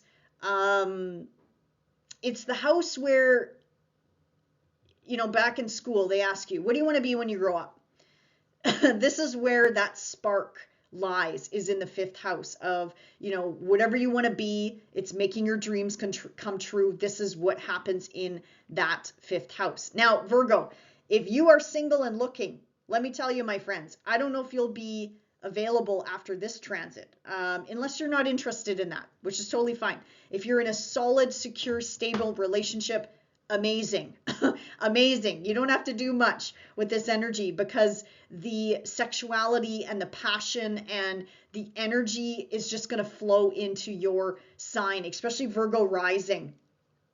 If your love line goes through Pisces there, it's really going to jazz up your relationships this month. Even your clients, like for those of you that 7th house also rules our clients. So this is attracting in new clients, new business partnerships, just new money, new energy coming into your life, which I really, really, really love. For those of you that are in a committed relationship, if you can, try to get away or try to spend some time with your partner with all this concentration of energy in the 5th house here. I absolutely love this for you, Virgo. So yes, if you're looking to meet someone new, please put yourself out there. This person actually could be at a distance. I'm going to put it that way. They could also be local though. Like I'm seeing it either or in a lot of charts here, just the mundane charts. But the fact is, put yourself out there, my friends. If you're looking, I'm not a big believer that, you know, your life partner just shows up on your doorstep unless it's a neighbor, which is possible. Mars ruling your 3rd house of neighbors. That's definitely possible, meeting somebody local. But I see the international connection coming in here, activating your Uranus up in your 9th house of international. So somebody at a distance here. And if you do meet somebody at a distance, again, different cultural backgrounds, different to you, maybe from a different country, and they're going to be definitely unique in some way, shape, or form. So I love that for you, Virgo. Okay, so that's one area of life that is really packing a punch for you. And once this energy moves into your 6th house, it is going to get a little bit more heavier, Virgo. The 6th house is the house of how can I be of service. Now, for those of you that are not working, I really, really, really encourage you to lean into humanitarian efforts, whether it's animals. If you don't do humans, lean into animals, or again, whatever lights you up and lifts you up. But whatever it is, do it as a collective effort in some way, shape, or form. I think that's really going to not only bring in joy and pleasure into your life, but it's also going to light up somebody else's life as well. Or again, committing to maybe fostering an animal or a couple animals, you know, and just having that joy of lighting them up, but also bringing joy into your life from that angle or perspective. But otherwise, Virgo, this is really going to make you concentrate on your day-to-day duty and responsibility, whatever that means to you. This is also diet, health, routines, nutrition. With Mars in here and Venus in here, this is a double-edged sword. So I can see this as getting you back on track from a diet, exercise, healthy routine. But with Mars in here, with Venus in here, it's going to amp up that sweet tooth. So I can see, Virgo, you might pick up a dirty habit and you might kick a dirty habit. So you see what I mean? It's kind of a double-edged sword with these two lovers coming into contact from 5th house, 6th house energy. So anyway, use it at your discretion, my friends. That's what astrology is all about, is the symbolism, and it's how you're going to utilize this energy. But the focus is really on that day-to-day duty, responsibility. You know, some of you, if you want to cut and sever a job, the 6th house also rules the workplace, the work atmosphere, your coworkers, your working environment, whether you're in an office, working from home, your colleagues, or you work out in the field, whatever the case may be, all this energy is going to be packed into that 6th house as well. Also, rental agreements are found in the 6th house as well. So maybe some of you are cutting, ending, severing that, and you're finding a new place to live. That could be a possibility as well, or maybe buying, selling from that perspective, like selling off rental units or moving into new, or just buying, selling buildings, if that is part of your business. I can appreciate not everyone is into real estate, but anyway, 6th house also deals with that as well. Let's see if I'm missing anything. Yeah, I think that's about it. Also aunts and uncles. Yeah, something to do with aunts and uncles, endings and new beginnings in their lives as well here, Virgo. And once these planets start moving along into Capricorn, into Aquarius, it's gonna, like, Pluto here is really gonna intensify things, really gonna bring up the heat and intensity. Virgo, I'm gonna put it out there, not the best time to pick a fight with coworkers or the boss, for example. I mean, you do you, Virgo, but yeah, with Pluto here, like I said, is really gonna amp up the intensity in the workplace or something to do with the work front or how whatever you do from a 9 to 5 perspective. So just kind of a heads up there. But also this energy is activating Saturn in your 7th house of making a commitment to someone or something. Saturn always puts a ring on it when he transits through the 7th house. So, maybe over the last couple of years, you've gotten engaged or married, or again, this could be signing on the dotted line with a new employer, for example. And again, Uranus at the top of your sky there. This is educational pursuits. This is book publishing, writing, mentoring, teaching, coaching, going back to school, finishing up school, changing up your skill set, changing up your ethics, belief systems. I have no doubt Uranus has been shaking you and waking you up from the inside out over and over and over again in this house of the gods, for example. So, but he is wrapping up this year and moving into your 10th house shortly. Not this month, but we'll talk about it when the time comes. Just a reminder, links in the description box below about Neptune moving into your 8th house, Uranus moving into your 10th house, Saturn moving into your 8th house, Pluto moving into your 6th house, and Jupiter in your 11th house. I made separate videos about that. So if you want to learn more about those transits, check out the links in the description box below. But these transits in the 5th and 6th house are waking up these heavy hitters in the sky. So again, January packs a punch, my friends. Manifestation is high. Speaking of manifestation, let's go back to that new moon in Capricorn. So again, this is happening in that 5th house of children, fertility, pregnancy, creative projects, hobbies, birthing something new in this area of life, my friends. So plant those seeds of intention for what you want to manifest in this area of life. So again, if it's a relationship, excellent energy to do so. If it's monetizing something like doing a side hustle, excellent energy to do that as well. However you want to utilize this energy. And the new moon is really well supported too by Mercury, Venus, Mars, Saturn, and Uranus. So when Saturn's involved, I love it in your 7th house of relationships, commitments, your clients. Saturn will make sure it stands the test of time. So that's what I definitely love about this new moon. So that is happening on or around the 18th of the month, give or take a day or two, depending on where you are on the planet. And then you have a full moon up in your 11th house right off the hop here, January the 3rd, again, give or take a day or two. And the 11th house is all about, full moons are endings, culmination points. So this is kind of like the closing of one chapter and then a continuation of the story here. So 11th house is older siblings, friendship circles, groups, community memberships that you belong to, your role within these groups as well. That could be up for some change. Your hopes, your wishes, your dreams. The 11th house is gains from the career sector, but also thinking long term, thinking big about what are your next steps. 11th house is also social media, putting yourself out there, networking, the future, anything that lights you up and lifts you up.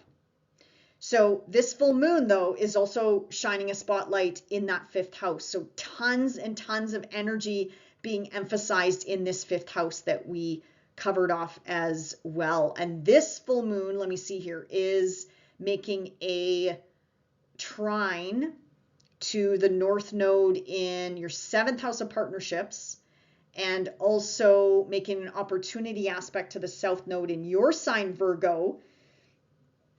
Again, asking you to let something go. Something needs to go once and for all.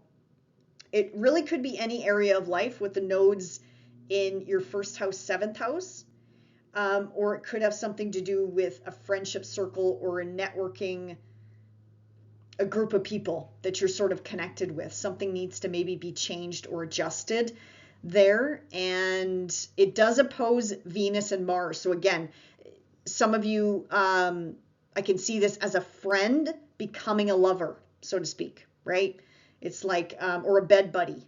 I know some of you probably don't want to hear that, but I mean, with Pluto here, it's going to amp up the sexual tension like you would not believe. So I'm just going to put it out there. But yeah, I can see, as we mentioned earlier, dating could really come from any area of life, work, at a distance, international education setting, or upgrading your skill set, or from a friendship circle, like a friend hooking you up, or a current friend becoming more than friends, so to speak. But yeah, and very lucky, like benefits coming in here, Virgo too, because anything that moves through Capricorn and Cancer makes beautiful aspects to your sign, my friends. So again, what do you have around 28 degrees or 13 degrees? That's going to add in those additional layers as well on top of your birth chart. All right, Virgo, enjoy the month ahead, and we'll see you back here in February. Bye for now. Hey, Libra, sun or rising, welcome to January, welcome to 2026. Let's break down the month ahead, but first I want to talk about all this concentration of energy at the foundation at the bottom of your sky. So your fourth house of Capricorn is really lit up here, and then once these personal planets move into Aquarius, which they're going to crash into Pluto, indicating new beginning after new beginning after new beginning after new beginning in these two respective areas of life, Libra. So let's break down your fourth house. This is a house of endings and new beginnings in general. The fourth house does represent that. Fourth house is also retirement. So I can definitely see that for some of you, if it's on your mind, or at least planning for your next steps with retirement, or maybe going down to part-time, or thoughts of maybe going down to part-time and seeing if you can make that work in some way, shape, or form. Fourth house is family, your place of living, your home, your roots. Fourth house is also about self-care, how you're taking care of yourself behind closed doors, so to speak. Property, the past, retirement, as I mentioned, parenthood, mother, father, authority figures in your life, Libra. So you as a parent, definitely endings and new beginnings here, or at least adjustments or fresh new starts in this area of your life, Libra. And I'm going to put it out there before I forget.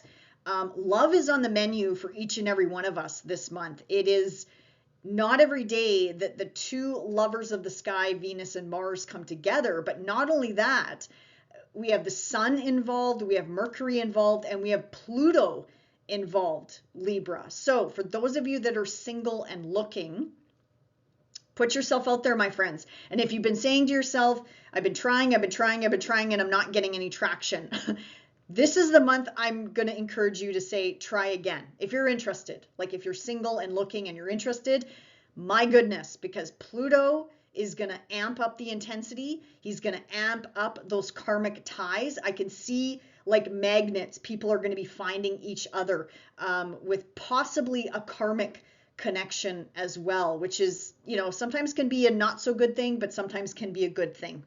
Even if it's a hot and heavy fling, Libra, it is what it is. You know, it brings two people together here. So, and sexuality is going to be definitely off the charts as well, which I'll get to in a second. So I can see some of you with all this concentration of energy at the bottom of your sky. I think you can find love locally. I don't think you can go far or have to go far for finding love or finding that connection with another person. Even if you're looking for a new friendship circle, that's a possibility as well, Libra. But again, I can also see this is happening for all of us. The signature is there for also finding love at a distance is another possibility as well, or finding love with traveling as well. So Libra, that's the fourth house. I'm going to come back to the fourth house because you have a brand new moon here as well this month. Also beautifying the home, Libra, changing up the home, cleaning up the home, renovating the home. There could be breaks in the home as well. With Mars down here in your fourth house, you might have experienced that last month, Libra, some hiccups, some breaks in the home, some things you had to fix. That is going to carry into this month as well. Because again, Mars at the bottom of the sky indicates he's going to make you fix something. But then Venus, though, your ruler, she's going to bring in the beauty element. So beautifying the home, shifting the energy in the home, doing a little bit of feng shui, or painting a wall, or buying a new piece of furniture. Anything that makes you feel cozy and comfy and beautifying your space, Libra, could be in focus this month. Now, once all this energy moves into your fifth house of Aquarius, keep in mind anything that moves through Aquarius is making trine aspects to your planets, placements, points, whatever you're watching for right now. Excuse me. This is really beautiful energy, Libra, really nice energy. So the 5th house is one of my favorite houses. The 5th house and the 11th house is one of my favorite houses. So 5th house is romance, dating, sexuality, it's creativity, it's self-expression, it's monetizing a hobby. So taking a hobby, taking it to a business level, or monetizing it in some way, shape, or form. This is gambling, entertainment. The 5th house is also luck and abundance and joy and pleasure. It's just anything to do with what lifts us up and lights us up, Libra. This is the area of life. Think back to school, whatever, high school, middle school, college, university, whatever you want to call it. And the teacher says to you, okay, what do you want to be when you grow up? That's the 5th house. That's where that ignition starts. That spark of life starts in that 5th house, Libra. So whatever you're looking for, whether it's love, whether it's pleasure, whether it's abundance, whether it's just bringing back joy and having a good time, Libra, this is your time. And if you can, whatever joy means to you, whether it's getting away, whether it's hanging out with your friends, whether it's taking a break from work, I don't know, whether it's, I don't know, going to, I'm just thinking, I don't know, puppies, animals, whatever lights you up. Whatever lights you up, Libra, I really encourage you to take advantage of this energy. And keep in mind, love is off the charts here. Like love is, I feel like Libra, love is coming in whether you want it or not. I think it's going to be offered up to you. I don't know how, but I think it's going to somehow cross your path. Because again, with all the sextiles this month, opportunity is coming in, and it's up to us. It's up to you how you want to use this energy, my friends. So I love this energy for you. I love, love, love, love, love this energy for you.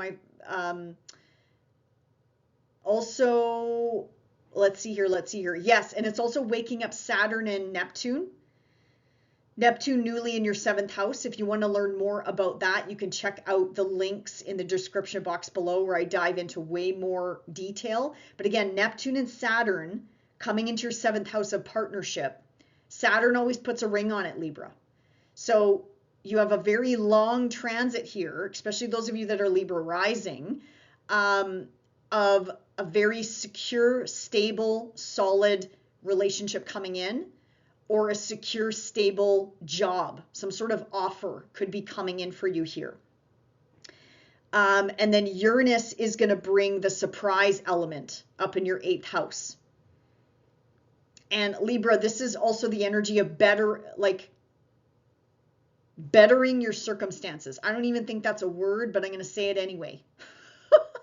Improving your circumstances. There we go. I make up my own language all the time.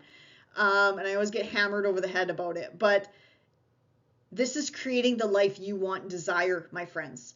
This, this month is also really, really heavy with manifestation. So planting those seeds of intention for what you want to manifest with this energy in your 4th house, in your 5th house. But again, your ruler is involved. Your relationship planet is also involved. Communication, technology is here as well. Yeah, and also career, which we'll get to in a second here. Okay, let's jump now to the new moon and the full moon here. I'm just checking to make sure I didn't miss anything. Okay, going back to your 4th house. So Libra, also I think I forgot to mention buying, selling, real estate property, moving could definitely be on the menu for you this month. Not for all of you, but again, for some of you with all this heavy, dense energy, if Capricorn is truly your 4th house, yeah, you definitely could be moving, buying, selling, renting, leasing, whatever you want to call it.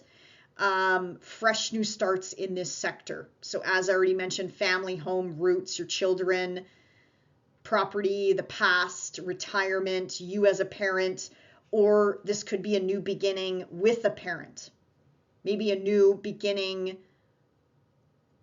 or a new, like your relationship with a parent changes in some way, shape, or form.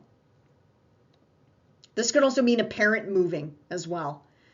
That could be a possibility. So that is happening on or around the 18th of January. And this new moon is really, really, really well supported by Saturn and Uranus. So again, whatever this new beginning is down in your fourth house, it's going to stand the test of time because Saturn is involved. And Uranus, again, is going to kind of bring the wow factor, the surprise factor. And Uranus is wrapping up in your eighth house of finances, resources, or this could be changes in your partner's finances or resources. Did I also mention, Libra, for those of you in a solid, stable relationship, yeah, spice it up. Spice it up, my friends, with, Venus and Mars moving into your fifth house of sexuality, of romance, of dating. Get to know your partner again. Go on a date. Get date night back on the calendar. Travel if you can, even if it's just the next town over and you rent an Airbnb, spend some time with them again. Get to know your partner again. Okay, back to that new moon. Yes, fresh new starts here. I love this. I love this for you, Libra.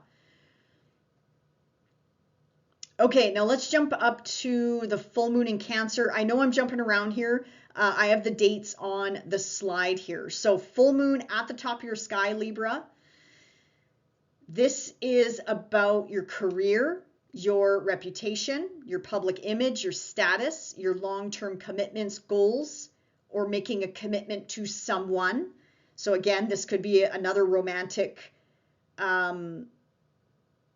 signature, but it could also mean making a commitment to a new employer, or changes on the job front, for example, changes in the workplace. This is about the legacy you want to leave behind, your relationships with bosses, authority figures, your parents, again, your parents, grandparents, or you as a parent. There could be some changes, Libra, some of you, like something's got to change on the home front. Like something definitely has to, like a routine, like something's got to change on the home front. And if you have kids, get them involved. Get them to help you out, especially if you're a single parent. Get them to help you. And there's nothing wrong with that. There's definitely nothing wrong with that. If they're able-bodied, depending on their age, make it fun. Make it a competition. Give them a bit of an allowance if you can. But I can see that either help is coming in on the home front or asking for help on the home front, Libra, whatever that means to you, again, depending on your circumstances, of course. But yeah, something's got to change here, Libra. Something's got to change with your work routine, work-life balance here is coming into the forefront, but also because this is impacting your big angles here. This is impacting your health and vitality, your well-being. So please take care of yourself as well, Libra. And your relationships are being impacted as well, whether it's marriage, just getting to know someone, business, your clients. Seventh house is also your clients. Yeah, Libra, this could be a big month. I'm definitely looking forward to this month for each and every one of us. But again, it's how we utilize this energy. I'm not a fan of just sitting on the couch and just waiting for life to show up at the door. I'm not a fan of that. Can it happen? Absolutely. Absolutely, it can happen. But I'm a doer myself. It's kind of like, let's go. You start pushing the chessboard pieces around, and then the universe sees that, and they're like, okay, now we're going to start putting people on their path. Now we're going to start pushing opportunities their way to see if they grab hold of them, to see what they like and don't like. So yeah, Libra, wonderful month ahead. Enjoy January, and we're going to see you back here in February. Bye for now. Hey, Scorpio, sun or rising, welcome to January, welcome to 2026. Let's break down the month ahead. And man, you got a loaded third house and fourth house, my friends. Back-to-back conjunctions, back-to-back brand new fresh starts. And you do have a brand new beginning in this third house as well. So let's break this down slowly but surely.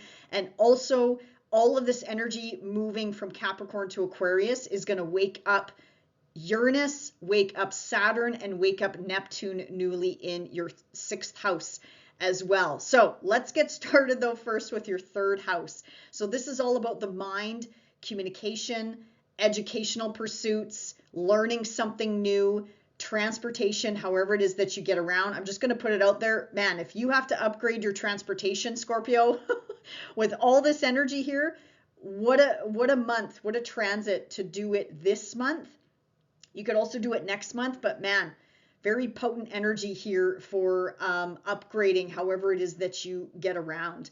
Third house is also about siblings, so there could be new beginnings, endings and new beginnings on in their lives. For example, this is also about cousins, relatives, extended family members, new beginnings with them.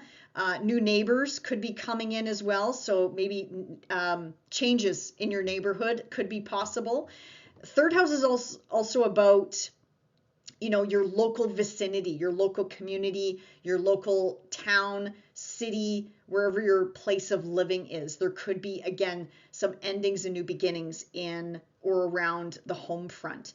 Third house is also social media or anything to do with media, podcasting, filming, the internet, YouTube land, and also short distance trips and traveling around. It is a very busy house. I think Scorpio, you might be go, go, go. You might be on the go a lot this month, or running here, running there, and lots of communication, lots of chatter, because I could definitely hear my ear is going off in more than one way. So I mean, lots of incoming communication and opportunities coming in from this house, because the third house makes a beautiful aspect to you, Scorpio. So depending on if you're watching for your sun sign, this is big career opportunities, big career moves coming in. And if it's your rising sign, this could be new partnerships coming in. So whether in love or in business. Also, with the two lovers of the sky coming together, you could definitely find love locally, I'm going to say. There is another signature here of finding it at a distance, but the big emphasis here is finding someone special locally or in your region, in your vicinity, like a short trip away, for example. So that's another thing, Scorpio. Love is going to get hot and heavy this month. It's going to get quite intense with Venus and your ruler, Mars, coming into contact with your modern ruler of Pluto. So, my God, Scorpio, if you are looking to fire up the sheets in more than one way, it definitely could be full on. I'm going to say the temptation is going to be there. So if you are not looking, if you're like, no, I'm not interested in love, no, I'm not looking for love, which would kind of be odd for a Scorpio, but anyway, I'll put it out there because you never know. You never know. Let's just say the temptation is going to be there. It's going to be very hot and heavy, my friends. So I encourage you to lean into this. But I can also see this energy be taken to the extremes, because we do have your two rulers coming together at the bottom of your sky. So do keep that in mind. You might need to gut check yourself a little bit here and there. But the signatures are there. So I just thought I'd put that out there. And I'm not saying it's a good thing or a bad thing. They're just conjunctions. And with Pluto, I mean, anything that comes into contact with your modern ruler is like amping up 100 times. So anyway, this also could be big power moves from a career perspective as well. Anyway, once this energy moves into your fourth house, Scorpio, it's going to move to focus on home, family, foundation, security, anybody that you live with, quite literally your place of living. If your home line runs through Capricorn or Aquarius, you could be up for a move.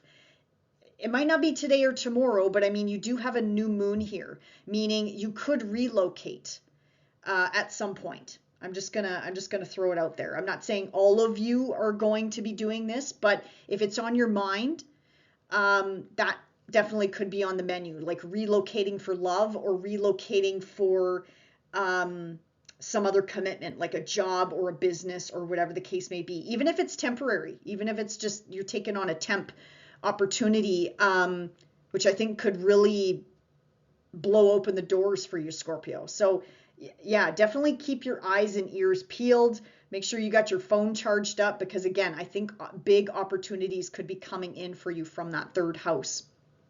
Anyway, back to the fourth house here. This is also to do with your parents, grandparents, elders, you as a parent. There could be some changes here. Changes, challenges, something is being asked of you to change in this area of life. Some of you could be renovating. Mars in the fourth house, oh my God, excellent for renovations. And then Venus coming in here, she's going to help you beautify your space, Scorpio, and make it comfy and cozy for you. Did I mention retirement? Fourth house is also retirement.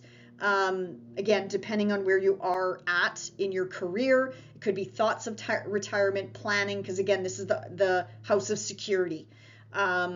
Building up your wealth so you can maybe go down to part-time or take a different job, a less stressful job, whatever the case may be, Scorpio. That could definitely be the focus. Kids, again, whoever you live with, whether it's flatmates, kids, grandparents, brothers, sisters, whatever, that could definitely be coming into focus. But again, something needs to change here. I feel like in the fourth house, like something needs to be adjusted. Also, the past could come back around here, or thoughts of the past. Because again, with Mars and Mercury and all this energy in the fourth house, things could be bubbling up into your consciousness, and you're kind of like, well, where is this coming from? That's something that I dealt with years ago. But if anything comes back around during this transit, just know it's being asked to be acknowledged, healed, and let go of. Now, I know that's easier said than done, so work with the right practitioner, Scorpio, to help you move this energy out of your body in some way, shape, or form. For those of you getting to know someone, or maybe you meet someone, whether it's this month or next, well, no, I would say this month, but next month is a possibility as well. With Saturn in your fifth house of romance and dating and getting to know your partner and having that intimate connection with them, this should be a pretty solid partner that's coming in, I'm going to say. Again, I would have to see your birth chart to connect the dots here, but again, with the lovers coming together in the sky, making a beautiful aspect to Saturn in your fifth house of romance and dating, this is definitely a committed partner coming in. Or you're making a commitment to a hobby or a business or a new project as well, Scorpio. So I really like this energy coming in this month. And yeah, Uranus is still in your seventh house. So I mean, Scorpio, I have no doubt you've heard me say this before. It's been a roller coaster in your relationship since 2017, I'm guessing. 2017, 2018. Uranus in here has been like, okay, buckle up, because I'm going to be bringing you in some batshit crazy partners. I'm just putting it out there, Scorpio. That's not for all of you. Obviously, I can understand and appreciate some of you are in solid, stable relationships. But I mean, Uranus probably would have gave you a run for your money with your relationships, whether it was you or your partner, going through lots of changes and challenges and upheavals and moves and all this fun stuff, Scorpio. So again, with Uranus here, your partner is going to be unique. They're going to, what's that saying? They're going to, anyway, I can't think of it right now, but they're just going to be different. They're going to be so different from, I guess, your typical type, possibly. Or they're just going to be different in some way, shape, or form. So just know Uranus is going to be moving out of your seventh house into your eighth house, not this month, but later on in the year, which I'll remind you.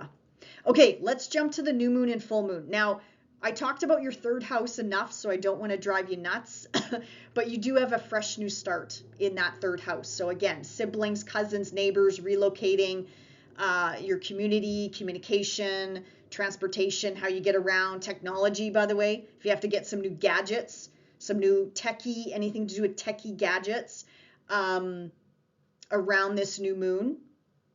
New moon is well supported too by, let me see here, Saturn and Uranus. So again, anything new around January the 18th, give or take a day or two, depending on where you are on the planet, is going to stand the test of time, Scorpio. So I love this. Again, connecting your third house to that fifth house of hobbies, creativity, romance, dating, children, by the way, too.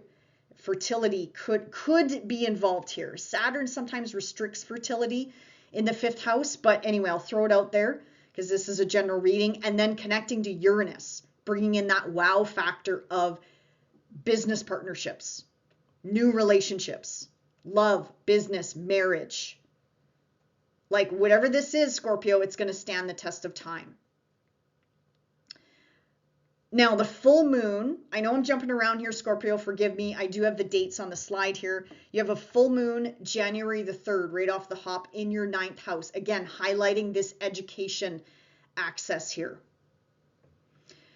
So the 9th house, this is an ending, a new beginning. Well, more so endings. This is like a culmination point. Chapter 1 is done. Now we're moving on to chapter 2. So religion, spirituality, the legal system, the justice system, higher education, learning something new, teaching, publishing, writing, long distance travel, or something or someone at a distance, ethics, belief systems, international situations, foreign lands, foreign shores, foreign cultures, dealing with people from across the globe. And this is the house of pushing yourself outside of your comfort zone. And Jupiter has been here for a while too. So this full moon is asking you to, it's a completion. It's kind of like, okay, you're done with this lesson or educational pursuit, and now it's time to incorporate it into your career, for example, or whatever you do from a day-to-day perspective. Also, anything moving through Cancer makes beautiful aspects to you, Scorpio. So if you have anything around 13 degrees, this full moon is going to add in that extra layer. So if it is your sun, here's another career signature. Brand new, fresh beginnings with the career, something to do with a distance, at a distance. Also, Scorpio, take a trip. My goodness, if I didn't mention that already, with all this energy in your 3rd house, 9th house, yeah, whether it's just taking a vacation, I don't know, the next city over or whatever, or going to see somebody at a distance, or taking maybe your new partner on a trip, or maybe going to see somebody at a distance, whether this is in business or in love. Or do a solo vacation, my friends, because I think if you do, again, I think you're also going to run into local people. I hear those stories all the time. You know, you go to, I don't know, Mexico or something like that, and then you run into people like from your city, town, state, province. It's pretty wild. So there's a connection here with local and international. And again, some of you could find love at a distance or local. We talked about that. I know I keep repeating myself. There's so many signatures here, and I'm not even looking at your personal birth chart, Scorpio. So it's off the charts this month how much manifestation and brand new fresh starts are starting in multiple areas of life. So yeah, be open to the new, Scorpio, even if it scares you a little bit, even if it's kind of like, oh God, I don't know if I want to get into that. Lean into it, my friends, and just see where it goes. All right, enjoy January, and we'll see you back here in February. Bye for now. Hey, Sagittarius, sun or rising, welcome to 2026. Welcome to January. Let's break down the month ahead, my friends. Now, your financial sectors are on fire this month, Sag. So we're definitely going to be talking about that, but big new beginnings, endings and new beginnings, fresh new starts in your financial sectors, or how it is that you earn a living. Look at all that pile up of energy in Capricorn there in your house of money, work, finances, your relationship to money, your relationship to your savings account, your income, or however it is that you earn a living. So if you're not working, how does money flow to you? How does money flow into your bank account? Is it government support? Is it disability support? Is it alimony? Is it from a hobby or a side hustle? So how does money flow to you? Also, your skills, your talents, your abilities lie in the 2nd house as well. Any sort of material possessions or anything that belongs to you, Sagittarius, is in this 2nd house. Also, Sag, my goodness, are you having an upgrade on your face? With all this energy, I'm thinking with Venus and Mars in here. Mars is needles, Venus is beauty treatments. Capricorn is like the bones, the teeth. So you're getting some facial work done, or maybe teeth, your teeth I don't know, straightened out or whitened, or I don't know. You're getting a new grill, maybe, Sag, or you're maybe looking at some sort of beauty treatments to beautify the face or the neck or the throat. Um, I'm going to put it out there. Not a bad month. Not a bad month. I mean, personal planets are direct. All systems go when it comes to beauty treatments of the face, Sag. So I'm just gonna put it out there. Okay, so that's your second house. We're going to come back to this because you have a brand new fresh start here. And as the planets are getting closer and closer to the cusp of Capricorn and Aquarius, it's going to wake up Saturn in your fourth house, Neptune newly in your fifth house, and Uranus wrapping up his stay in your sixth house. So Sag, new work opportunities. New opportunities of being of service in some sort of unusual way. Could be something unusual, a skill, a talent, an ability that you bring to others in some way, shape, or form. Like something that is a little bit taboo, or technology, like AI or writing code or something along those lines, or something electrical, something, it's kind of like playing with fire, pyro. Something to do with pyro, something like very different, unique, off the charts. And then with Saturn, wrapping up his stay in the fourth house, this could bleed into the home life. So home, family, security, place of living, renovations to the home, beautifying the home, something to do with changes in the home, family, whoever you live with, whoever you stay with, parents, you as a parent or elders could also be involved with this second house, fourth house, sixth house connection here. And romance is off the charts this month, Sag. Romance is definitely coming into the picture. Neptune newly in your fifth house for 13 years, my friends. Check out the links in the description box below to learn more about Saturn and Neptune moving into your fifth house, Uranus moving into your seventh house, Jupiter in Cancer, Pluto in Aquarius. I made separate videos about these heavy hitters where I go into more detail than I can in these month-to-month videos. But my point is, all these personal planets are activating these big heavy hitters in the sky. So 6 areas of life are going to be activated this month, Sag. So again, off the charts when it comes to manifestation, manifesting the job, the work opportunities, the client base, whatever you want, Sag. Love, business, work, home, being of service. Like it's, romance, dating, sexuality, by the way, is going to be off the charts. I'm just putting it out there with Venus and Mars, the two lovers of the sky coming together.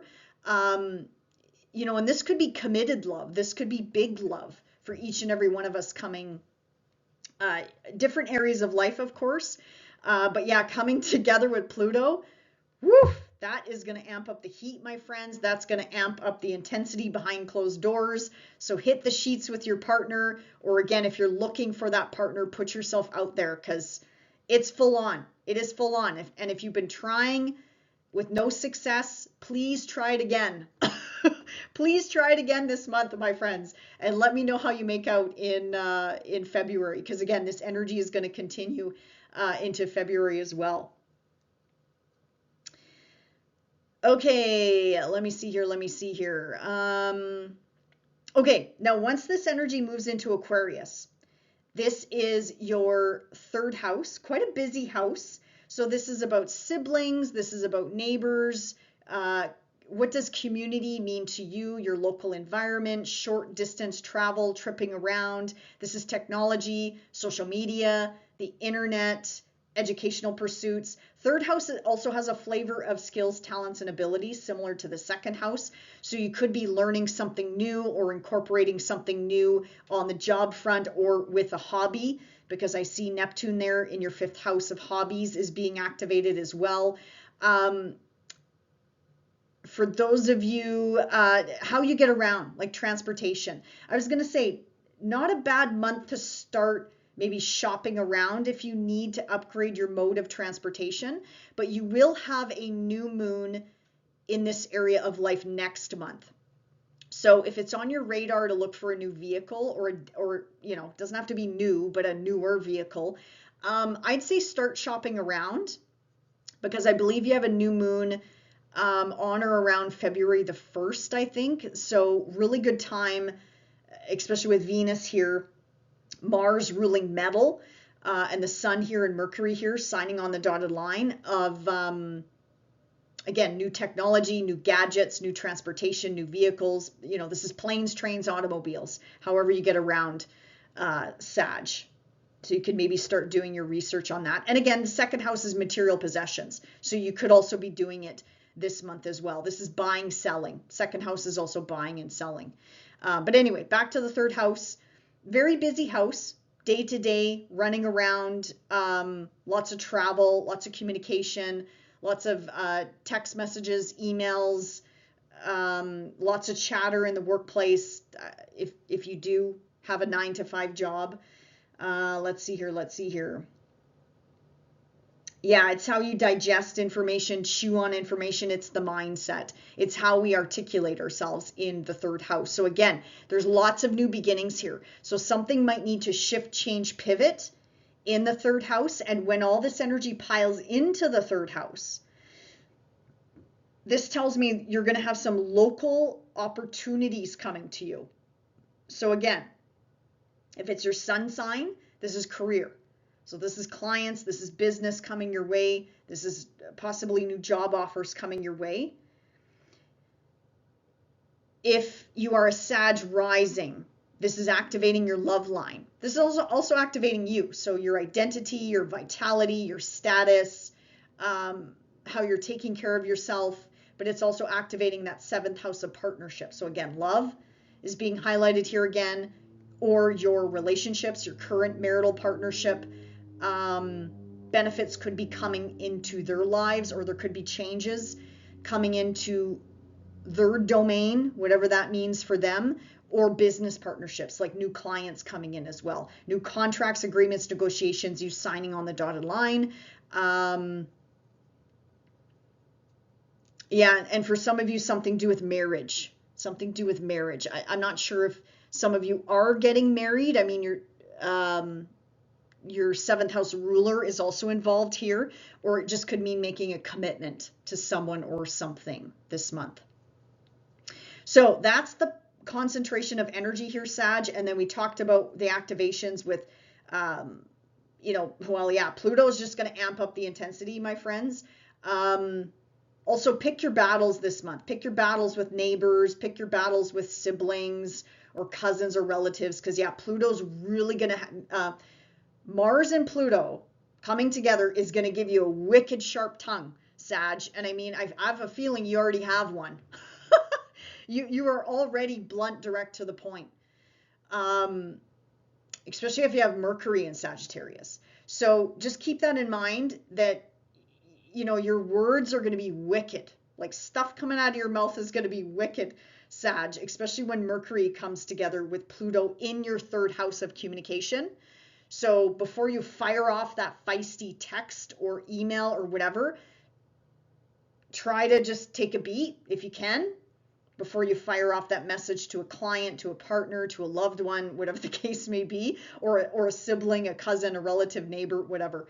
But I mean, your mind is going to be very sharp, Sag. When all this energy piles into the 3rd house, woof, yeah, you're going to be on point. Sales, if you're in sales, or again, if you're a business owner, oh yeah, it's going to be like full on, Sag. It's going to be full on. Like I said, opportunities coming in from this 3rd house. Okay, let's jump to the new moon and the full moon. So you do have a new moon in that 2nd house of Capricorn, like I mentioned, on or around the 18th of the month, and this brand new fresh start in this 2nd house. So like we mentioned, work, your value system, money, your material possessions, something new is coming in here, and it's going to stand the test of time. Again, new work commitments, working from home, working with homes, buying, selling. Saturn here is going to crystallize it. Saturn here is going to make sure it lasts. And then Uranus is going to kind of bring in the pow factor, the wow factor, the twist, the kind of unexpected, but in a good way, because it is a trine. But again, Uranus is kind of like, he's not a malefic or a benefic. He's just a neutral planet. It just depends on how he's aspecting your personal birth chart here. But I love this fresh new start that you're possibly going to get in this second house. Now you have a full moon. I know I'm jumping around here, Sag. The dates are on the screen here. You have a brand new full moon in Cancer, again, in a financial house. But this is endings, culmination point. It's kind of like, okay, chapter 1 is over. Now you're moving into chapter 2. So 8th house is kind of heavy. It's deep psychological change. It's big life shifts and changes, because this is the house of death and rebirth, transformation, burning yourself down to the ground and being reborn again, like the phoenix. Now, I'm not saying someone's going to die, okay? It's just endings and culmination point in a house, quite literally, of endings, of transformation. This is a mundane house as well. So taxes, debts, loans, you could be clearing one of those items out. You could be wrapping up a mortgage, reconsolidating debt, dealing with the big banks, whatever the case may be. This is also your partnership sector of finances. So whoever you share a bed with, whoever you share a bank account with, is also covered off in the 8th house. This is also a house of property, more so shared. So 8th house is shared finances. 2nd house is your personal finances. So both areas of life are being highlighted here. 8th house is also shadow work, if you're interested in that, inheritance, deep intimacy, sexuality could, again, we talked about that, could definitely be coming to the forefront. Passion, reconnecting with your current partner or reconnecting with a new partner, getting to know somebody new on a more intimate level. And this is the house of fear, power, and control as well, Sag. So anything that bubbles up to the surface this month is being asked to acknowledge it, heal it, and let it go in some way, shape, or form. I get it. It's easier said than done. But if anything bubbles up into your conscious mind, just know it is being asked to be released. So do what you have to do. Work with the right practitioner to release those memories in the body, so you can move on, so you can have a fresh start, especially with this month and all this brand new energy that is coming in for you. Again, in 6 areas of life are being activated this month. All right, Sag, enjoy the month ahead, and we'll see you back here in February. Bye for now. Hey, Capricorn, sun or rising, welcome to January, welcome to 2026. And Capricorn, what a month. If you are celebrating a birthday this month, first of all, I want to wish you a happy birthday. And let me tell you, what a month to have a birthday, to have this snapshot of your solar return chart for the year ahead, my friends. My God, look at all that packed energy in your first house. Now, if you are, it doesn't matter if you're an early Capricorn, a late Capricorn, a mid Capricorn, or if you're watching for your sun or rising, this is your new moon. I'm going to jump to the new moon right away here, because we have a new moon in your sign on or around the 18th of January, give or take a day or two, depending on where you are on the planet. Yes, it's at 28 degrees. It is a later degree new moon, but regardless, if you are a Capricorn watching this right now, more so for sun or rising, but certainly if you're watching for another planet or angle or point, set these new moon intentions, set your birthday wishes on or around this new moon. I cannot stress that enough, because we have back to back new beginnings. We are activating 6 areas of life just this month alone, Capricorn. So I'm fired up about it. I'm a Capricorn rising, so yes, I'm a little bit biased here. I love my Capricorns. So Caps, yeah, it's full on this month. Anything can happen this month, and also manifestation is really high this month. So as you can see on the slide here, we have Mars, we have Venus, we have Mercury, we have the sun in your sign as we start the month. So first house, what is the first house? It's our physical appearance. I think a lot of you could be going through a makeover, whether it's internally or externally. Mars is exalted in Capricorn, Venus being in Capricorn, beauty treatments, I'm thinking. Or Mars could rule the surgeon as well, or needles, anyone that wants to do injections or anything like that. But definitely you're going to be doing an overhaul, a makeover, whatever that means to you. It could be something as simple as a hairstyle. It could be having plastic surgery done. It could be getting into a new diet, a new fitness routine, and then you're able to show off your new bod in the next few months or the next several months. But it can also be internally, like psychologically, like a shift in the mindset as well, because Saturn being in that third house, being activated by all of these planets pouring into Capricorn and into Aquarius, Saturn's being activated, and also Uranus is being activated. So it could also be a fresh new mindset that you're coming into 2026 with. But anyway, the first house is also your identity, whatever, everyone's identity is wrapped up into different things. It could be your marital partner, or your children, or your family, or your career, or your business, or whatever the case may be.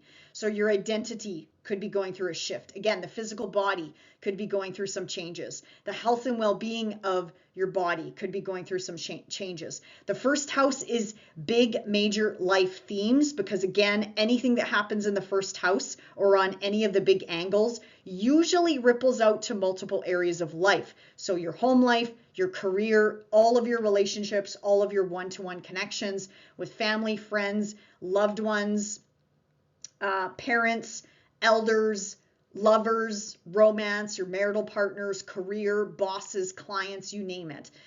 Fresh new starts here coming out of the first house. Also, your approach to life, as I mentioned, could be changing from a physical standpoint, or maybe it's a mindset. And I don't want to say just a mindset, because Capricorn, if you shift your mindset and get into a certain vibration, that's what you're going to be attracting into you tenfold. So for those of you that want to manifest money and utilize this as a money manifestation tool, get on that vibration, live it, breathe it, feel it in your body as if it's already happening. And yeah, it could be full on this month.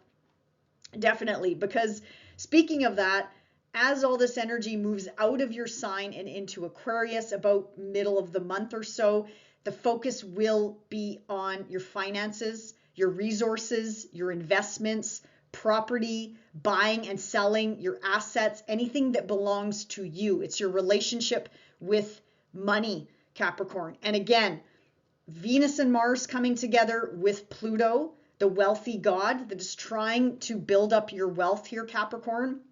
Again, depending on how you want to use this energy, they're all crashing into Pluto. So this is really going to intensify these new beginnings or these fresh new starts. So again, this could be a mixed bag, my friends. I do want to be honest with you, because Pluto brings the intensity.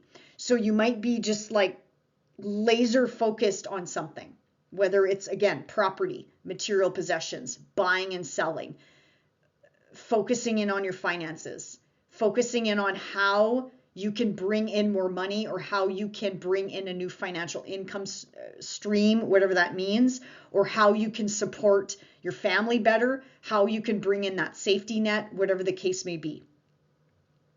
New work opportunities coming in, new business partnerships coming in could be a possibility as well, Capricorn. So I really love this energy coming in. Just be mindful of the intensity.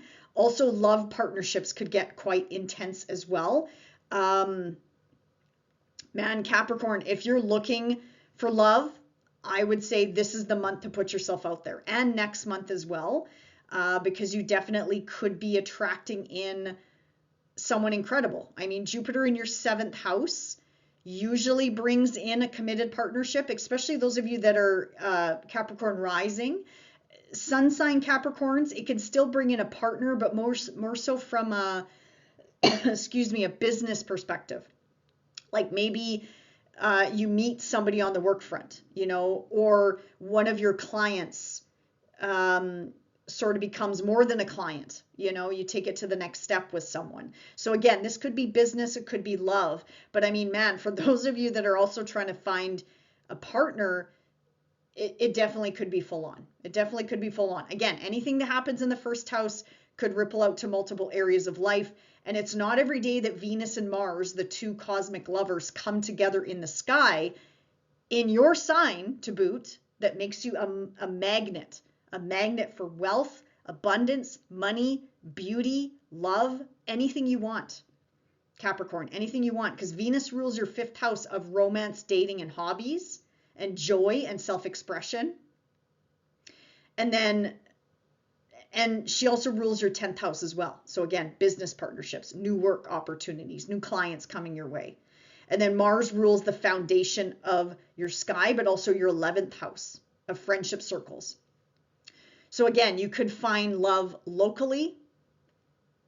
You could find love at a distance, whatever that means. But also a friend, Capricorn. I can see here a friend could become a lover, like somebody that's already existing in your social or networking sphere could also become more than friends. So this is taking a relationship to the next level, Capricorn. So again, good month to meet new people. If you already met someone, definitely get to know them. I would definitely continue to get to know them. And I wouldn't be surprised if you take your relationship to the next level, Capricorn, because I could definitely see that as well. Okay, let's see. Oh yeah, and I forgot about Uranus. See, all these energies in your sign are also activating Uranus in your 5th house of romance, of dating, of self-expression, of entertainment, joy, pleasure. This is the house of luck and abundance. It's anything that lights you up, lifts you up, Capricorn. So again, bringing in sort of like a Uranian, either a hobby or a Uranian type of individual. So someone that's quite different from you, or maybe there's an age gap, or they're just unique. They kind of march to the beat of their own drum, so to speak. Anyway, so Capricorn, yes, it's definitely full on this month. And for those of you that want to laser focus in on work, yes, it should be a very profitable month from that perspective. But keep in mind, the intensity of Pluto, Mars in the 2nd house will also make you spend money. Venus will make you earn money, and same with Pluto, but Mars will help you spend it. So you'll be spending it as fast as you make it, Capricorn. But again, you do you. This is you figuring out your relationship with your savings account, with your money, with your 401k, with your RSPs, pension, whatever the case may be. It's kind of like saving for a rainy day, or splurging and getting more material possessions, basically. All right, Capricorn, let's go back to the lunations this month. So as I mentioned, I don't want to drive you nuts and repeat myself. Brand new, fresh start in your 1st house. It could ripple out into any area of life. Sorry, guys, I'm just talking so much by the time I get to your sign. Forgive me. So brand new, fresh starts. And I would say, Capricorn, go big with this energy. Go big. This new moon is so well supported by Saturn and Uranus. Whatever you begin around this new moon on the 18th of the month will stand the test of time, thanks to Saturn, your ruler, being involved here. And then Uranus is going to bring the wow factor. It's kind of like, bam, it hits you out of nowhere. Again, it's a trine. So I'm hoping, I'm an optimist here. So I mean, I'm taking this energy higher, but it's not a square from Uranus. It is a trine here, Capricorn. So blessings coming in from that 5th house, definitely. Okay, now let's hop to the full moon in Cancer, which is in your opposite sign. So this is happening on or around January the 3rd at 13 degrees. Capricorn, so do you have anything at 13 degrees? If it's your sun, this is again a career changes, career opportunities, or changes with clients, something to do with client changes, or contracts, agreements, negotiations coming up for review, revision, or some change. If it's your rising sign, again, it could be anything. It could be job, it could be home life, it could be your relationships, anything to do with your one-to-one connections. It could be your health and well-being, how you're taking care of yourself. Again, changes to the image, the body, the face. 2nd house is the face, by the way. So Capricorn, if you're looking to getting some upgrades to the face or the neck or the throat. Energy looks pretty good, but again, be mindful of that Pluto. Be mindful of that Pluto energy. Okay, yes, back to the full moon in Cancer here. So this is shining a spotlight, yes, back onto you, but it's happening in your 7th house of contracts, marriage, marital agreements. Again, some of us are married to our work. So it could be business, it could be love, it could be legal situations or legal battles, legal matters that you're dealing with. Jupiter here, I'm hoping, would rule in your favor, Capricorn, but again, I would have to see your personal birth chart if you are going through that. But Jupiter usually helps with situations like that. Business partnerships, just anything to do with your one-to-one connections, relationships, family, friends, loved ones, business, marital, love, romance, dating, anything along those lines, anything connected to how you relate one-to-one with people.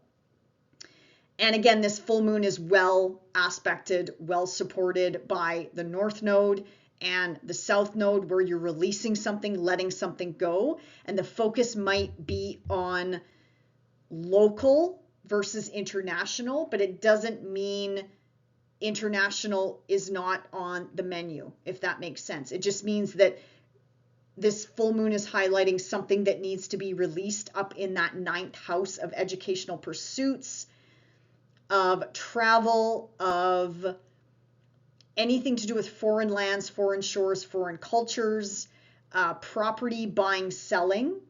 And the focus is more so on your local vicinity, your local community, your local environment, whatever that means to you, Capricorn. All right, that is pretty much all I was going to highlight for the month ahead. And again, Capricorn, Neptune newly in your 4th house. Check out the links in the description box below if you want to find out more about Neptune in your 4th house, Saturn in your 4th house, Uranus moving in your 6th house, or Jupiter in your 7th house. Feel free to check out those extra videos where I dive into way more detail than I can covering off these month-to-month videos. So again, Capricorn, enjoy your birthday if you are celebrating this month, and we'll see you back here in February. Bye for now. Hey Aquarius, sun or rising, welcome to January, welcome to 2026. And also for those of you that are celebrating a birthday this month, I want to wish you a wonderful, wonderful birthday. Now Aquarius, what an interesting month ahead, because we have all this energy piling into your sign by mid-month approximately. So let's break this down. All this concentration of energy in your 12th house, Aquarius. How are you managing or handling this? This is definitely, what's keeping you up at night type of transit. Mars rolling around the 12th house, I can appreciate this, is sometimes not the best transit to try to get some good rest or relaxation or sleep, because it's either the mind that's going on overdrive, or you just can't seem to get a solid good night's sleep, my friends. But anyway, Mars is going to move along and away out of your 12th house about the middle of the month. So that is definitely something to look forward to, Aquarius. But the 12th house is an interesting house. It is a hidden house. It's kind of like away from the public sphere, and it's kind of like a house where we are winding down. We're going through a reflection period or a solitude period or a period of healing and introspection. It's sort of like sitting with our thoughts, sitting with our conscious and unconscious. And it's about preparing for a brand new cycle, a brand new fresh start, especially with you, all these personal planets piling into your sign pretty quick here. So this month and last month could have been a month of, or will be a month of endings, new beginnings, letting go, reflecting on where is your time, your energy, your effort, your love being spent. This is about awakenings on multiple levels: spiritual, mental, emotional, psychological, physical, dreams. With Mars here, Mercury here, Venus here, I have no doubt and the sun for that matter, I have no doubt your dreams have probably been very unusual, very vivid, possibly even active or violent, or a little bit like you wake up and you're just you're sweating, you're just dying, or even sex dreams, with Venus and Mars here in your 12th house, very unusual dreams to that effect, with love and romance and dating and sexuality and expressing your sexuality in dreams, for example. 12th house is also about healing on multiple levels as well, Aquarius. So it's kind of like, maybe December was a time of maybe you were recovering from something, surgery, or a beauty treatment or something along those lines. Maybe you're just kind of like gestating, percolating on something. So 12th house is also hidden gifts, talents, and abilities, Aquarius. So maybe that's also something that you've been working on alone, or in isolation in some way, shape, or form. And you're kind of like, I can't do humans right now. I can appreciate that with all this energy in the 12th house. It's definitely more so about tapping into your spirituality, if that's, depending on your belief systems, of course. But then now with all this energy pouring into your first house, the spotlight is on you, Aquarius, and it's about your physical being. It's about your physical body. It's about the mindset and how you want to take on the month ahead, but not only the month ahead, the full year ahead, because all of these conjunctions that are happening in your 12th house, but also kind of your first house crashing into Pluto, these are very big transformational new beginnings, with love, with romance, with dating, with sexuality, with taking your relationship to the next level, with your home, family, foundation, security. What does that mean to you and for you? Your communication, the mindset, how you talk to yourself, how you communicate, how you speak to others, how you digest and chew on information. This could also have to do with your career, Aquarius, as well. What are your next steps? Do you enjoy what you're doing? Is it maybe time to ask for a promotion, ask for a raise, take that next step in your business? Think about how you can monetize something, monetizing a hobby. Or I'm also, for you, something to do with tradition could be coming to the forefront as well. So all of this energy in your first house is what I'm getting at, is multiple areas of life are being activated. And all of these conjunctions are happening, especially with Pluto in your first house. You're the only one that is experiencing this in your first house. Unless you're a late degree Capricorn watching this, then you are also getting this in your first house. But this is activations on big levels, like a cellular structural change of your connection to the mind, the body, the spirit, and how you want to walk and enter the world moving forward. And it's all going to start in 2026 for you, Aquarius. So it's definitely going to take you beyond January. And I feel like I've had this chat with you more than once, Aquarius, like with Pluto in the first house. I've experienced this. Pluto is still in my first house because Aquarius is part of my first house. So I'm still going through this transformational change, and it's so hard to articulate. It's kind of like once you move through it and live and breathe it, it's easier to understand the changes that are coming down the pipe, but they're not overnight. Like none of this energy is overnight. This is just nudges of how do you want to take your life to the next level? How do you want to live your life? Where do you want to live? What new career do you want to step into? What kind of people do you want to hang out with? Do you want a new partner? Do you want to attract in new love? Which is full on this month, by the way. Full on with the two cosmic lovers coming together in your 12th house, first house. Beautiful energy, my friends, to attract in a new partner. They could be a friend. They could already be in your social circle, whether it's professional or like a friendship circle. And it's like friends becoming lovers.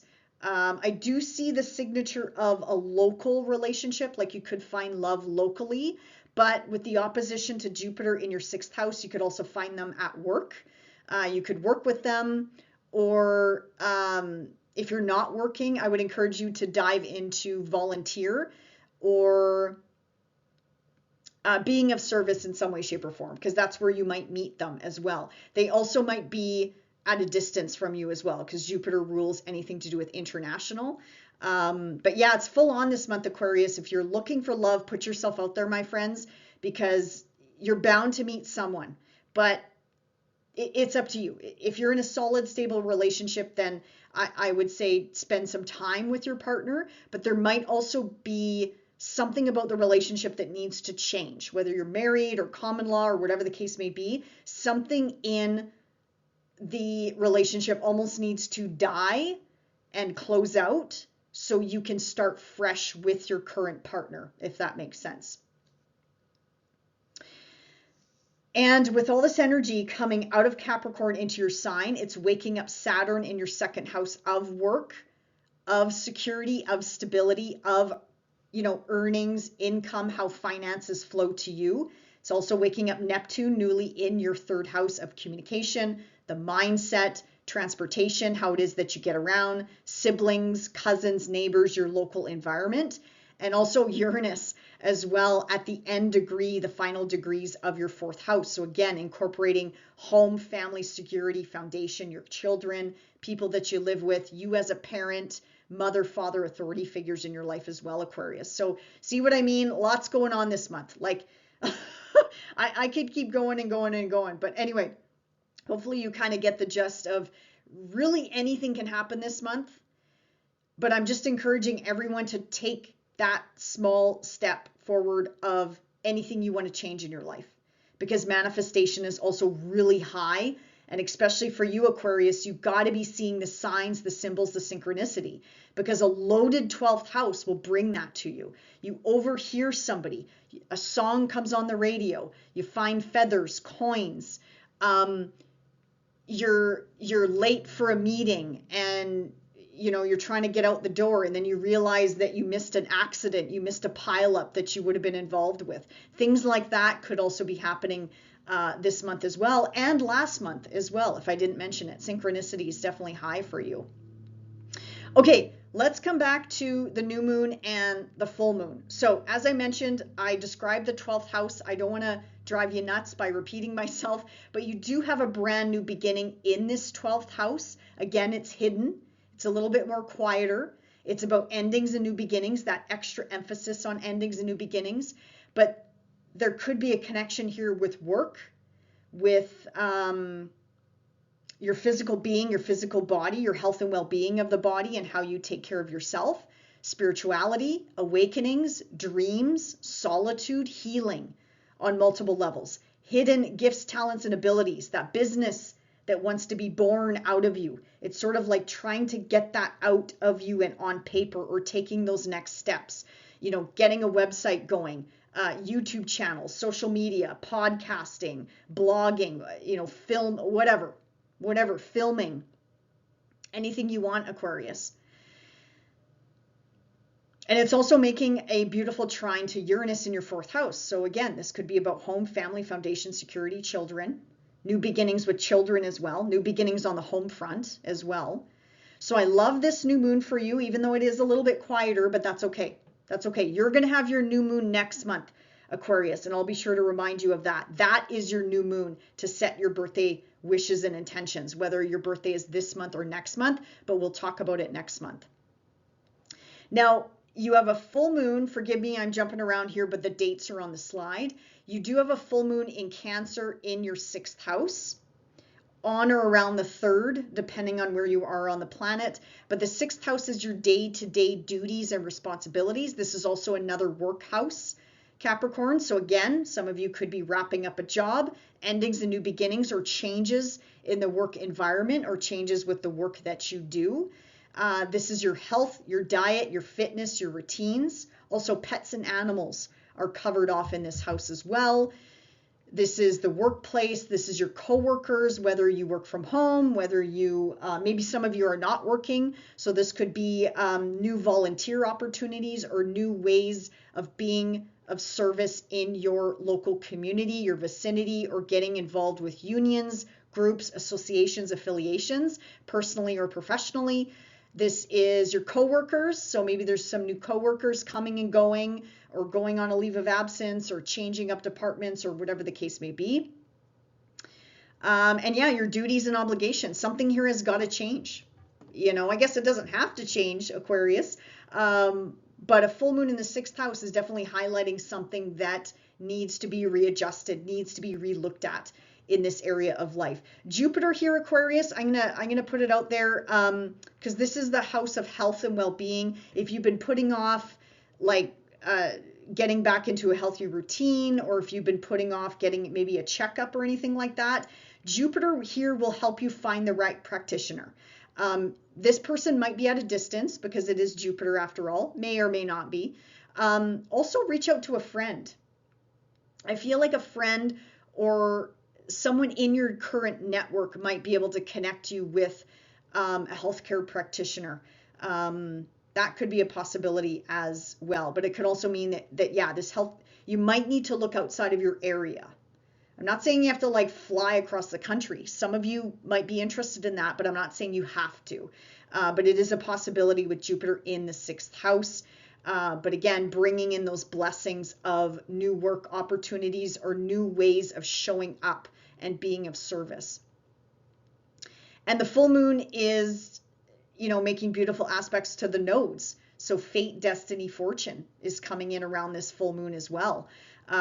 New work opportunities, releasing debts, buying, selling, getting rid of things that no longer you don't need anymore, changing up your financial structure that's going to benefit you. With the North Node in the 2nd house, this is about standing on your own 2 feet, Aquarius. And I'm not saying all of you are not, you know, but it's just a extra oomph, an extra emphasis on that 2nd house of, hey, you can do this on your own. You don't need to rely on your partner or your parents or your loved ones or whoever's supporting you, depending on your circumstance though. Okay, I can appreciate not everyone's working, you know, I can certainly appreciate that. So again, take what resonates and leave the rest. This full moon also might involve your partner, changes with your partner's income, your partner's resources, finances, how they earn a living.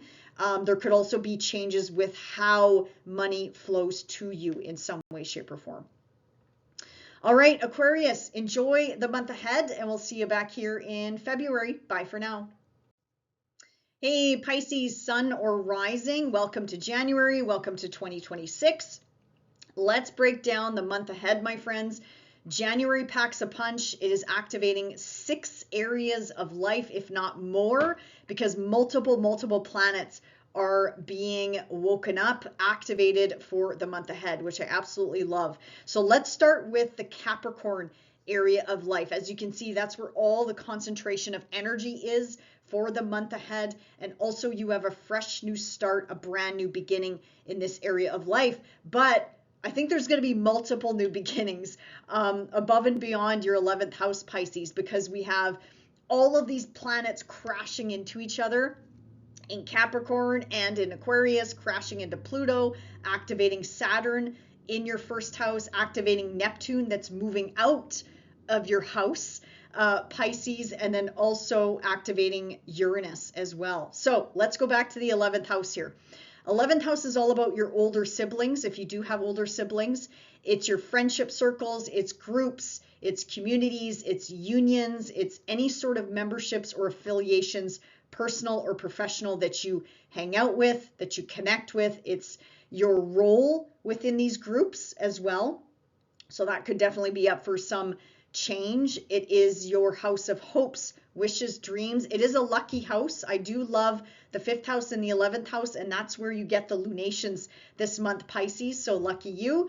11th house is social media, networking, the future, what lights you up, what lifts you up, and also gains coming in that from usually your career sector, but gains in general coming your way, Pisces. And on top of it, with all of these personal planets, so the Sun, Mercury, Venus, and Mars in your 11th house is bringing in opportunity from this 11th house of groups and associations and affiliations to you, Pisces. So if it's your rising sign, this could be love.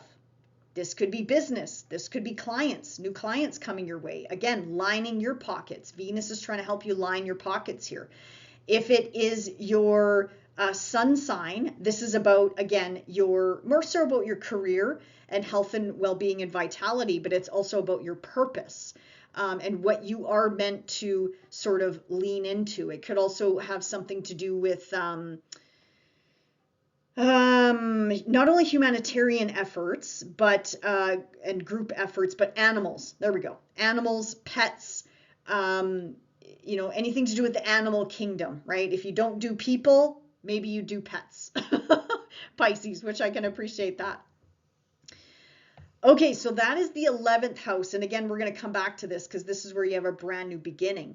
Now, as these planets are coming to the final degrees of Capricorn, as I mentioned, it's going to activate Saturn hanging out at the final degrees of your sign, helping to crystallize something from the 11th house to your first house, which technically could ripple into any area of your life: home, family, foundation, security, your relationships, or your career or status or reputation, or something to do with a parent or an authority figure as well. And this energy is making a trine to Uranus in your third house of the mind, communication, educational pursuits, learning, teaching, mentoring, coaching, your communication style, technology. It's another social media house as well. Siblings, cousins, neighbors. You know what? Older siblings or younger siblings or siblings the same age as you. I'm going to say they're all on the table here with Uranus in that third house of relatives and extended family members. There could be new beginnings coming in for them as well. So that's really exciting as well. Or maybe they deliver some sort of news to you that is kind of like makes your head spin. That could be a possibility as well. I can see one of your siblings actually might be dating someone new. That could be a possibility as well. And yeah, Pisces, you can meet someone new.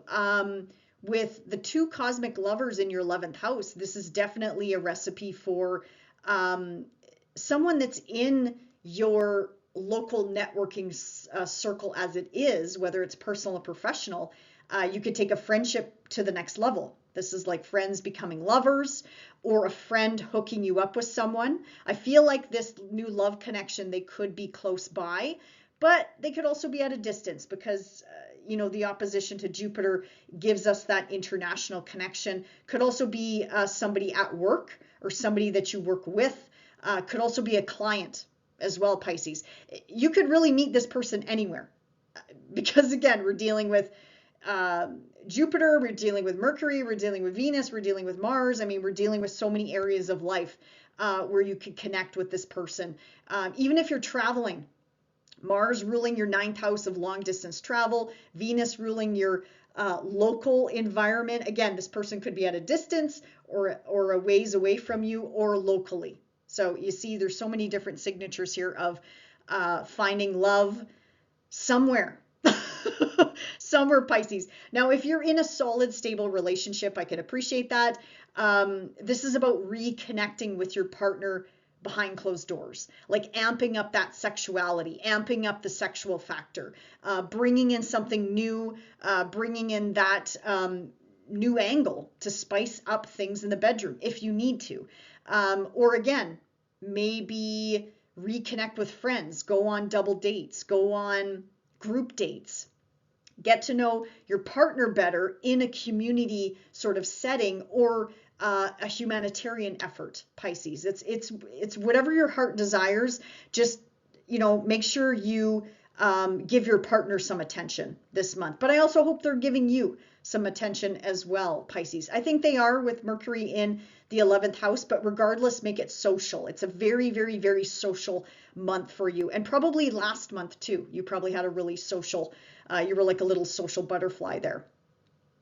But speaking of that, once this energy starts rolling into your hidden 12th house, that's when you might want to take a step back. Now, not all of you, okay? This would have to be your true 12th house. And again, we all have free will. I'm just throwing out some examples here of possibilities. But 12th house is usually where we start to slow down. It's where the sun sets on our birth chart and we are charging up our batteries, or I should say you are charging up your batteries, Pisces, to start fresh when the sun touches 0 degrees of Pisces, or your rising sign or your sun sign, and it's kind of like you're lit up all over again, and then you can start the year with a fresh new start. So anyway, 12th house is awakenings, it's synchronicity, it's spirituality. Again, doing things behind closed doors, getting to know somebody behind closed doors. I mean, isn't that what we usually do when we start dating? It's usually not public. Maybe some of us do, maybe some of us don't, but the 12th house is more hidden. So when Mars and Venus come in here, it's about taking the next step with your current partner, or getting to know somebody in secret. And I don't mean that in a bad way. It just means you're doing things behind closed doors. And yeah, this transit, Pisces, packs a punch from a sexual perspective. Sexuality is going to be off the chart for each and every one of us. But Pisces, this is like you getting hot and heavy behind closed doors and nobody even knows about it. So this is like passionate love affairs, passionate love coming your way. It's like that instant connection, and like this past life connection that you're going to have with these people. You're definitely going to feel it, Pisces. You, out of all the signs, are definitely going to feel this. But again, I can appreciate not all of you are looking for love. Think about this as you're percolating on something. This is like a creative project, creative endeavors that you want to bring to the forefront. This is polishing up your skill set. This is learning something new. This is diving into kind of like taboo topics or subjects if you're interested in that. This is dreams, solitude, reflection. Where is your time, your energy, your effort being spent? Where is your love being spent? How much energy are you pouring into your relationship? Is it a good fit? Is it a good connection? Do you feel that connection with your partner? Is it beyond that surface level? So again, taking those next steps to kind of reassess where you're at and letting things go. The 12th house is releasing. Once Mars comes in here, it's cutting, ending, severing once and for all things that just aren't working for you anymore, Pisces. Also, just a heads up, with Mars coming into your 12th house around the 23rd of the month, try to get into a good sleep habit or routine right now, because yeah, Mars rolling around the 12th house can sometimes be uncomfortable, where we can't get a good night's sleep, or the mind is really active, especially with Venus and Mercury and the sun coming in here, Pisces. So if you're one of those, like, incredible downloads, you could get a lot of work done overnight. Like while the world is sleeping, you can get tons of productivity done. If you work night shift or anything like that, oh yeah, you'll be so productive. You're going to be off the charts productive, my friend. So again, it depends on how you utilize this energy. But just know Pluto in the 12th house is going to amp up that intensity.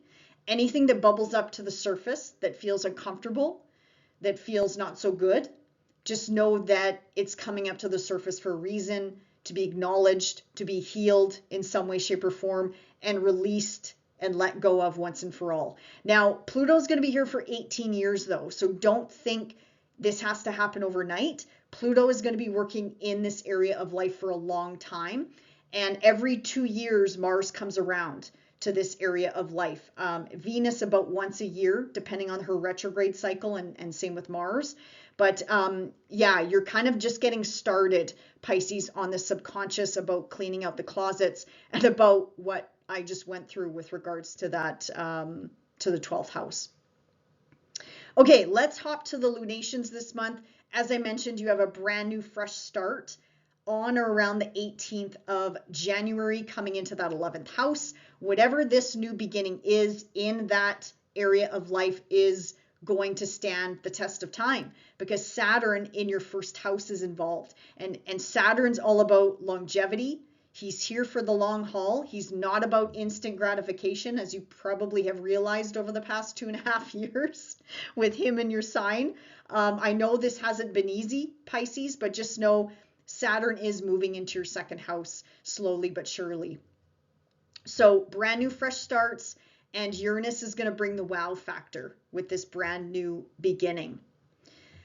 If you want to learn more about Neptune in your second house, Pisces, check out the links in the description box below where I go into way more detail about Saturn and Neptune moving into your second house, Uranus moving into your fourth house, Jupiter in your fifth house, and Pluto in your 12th house if you want to check out those links below.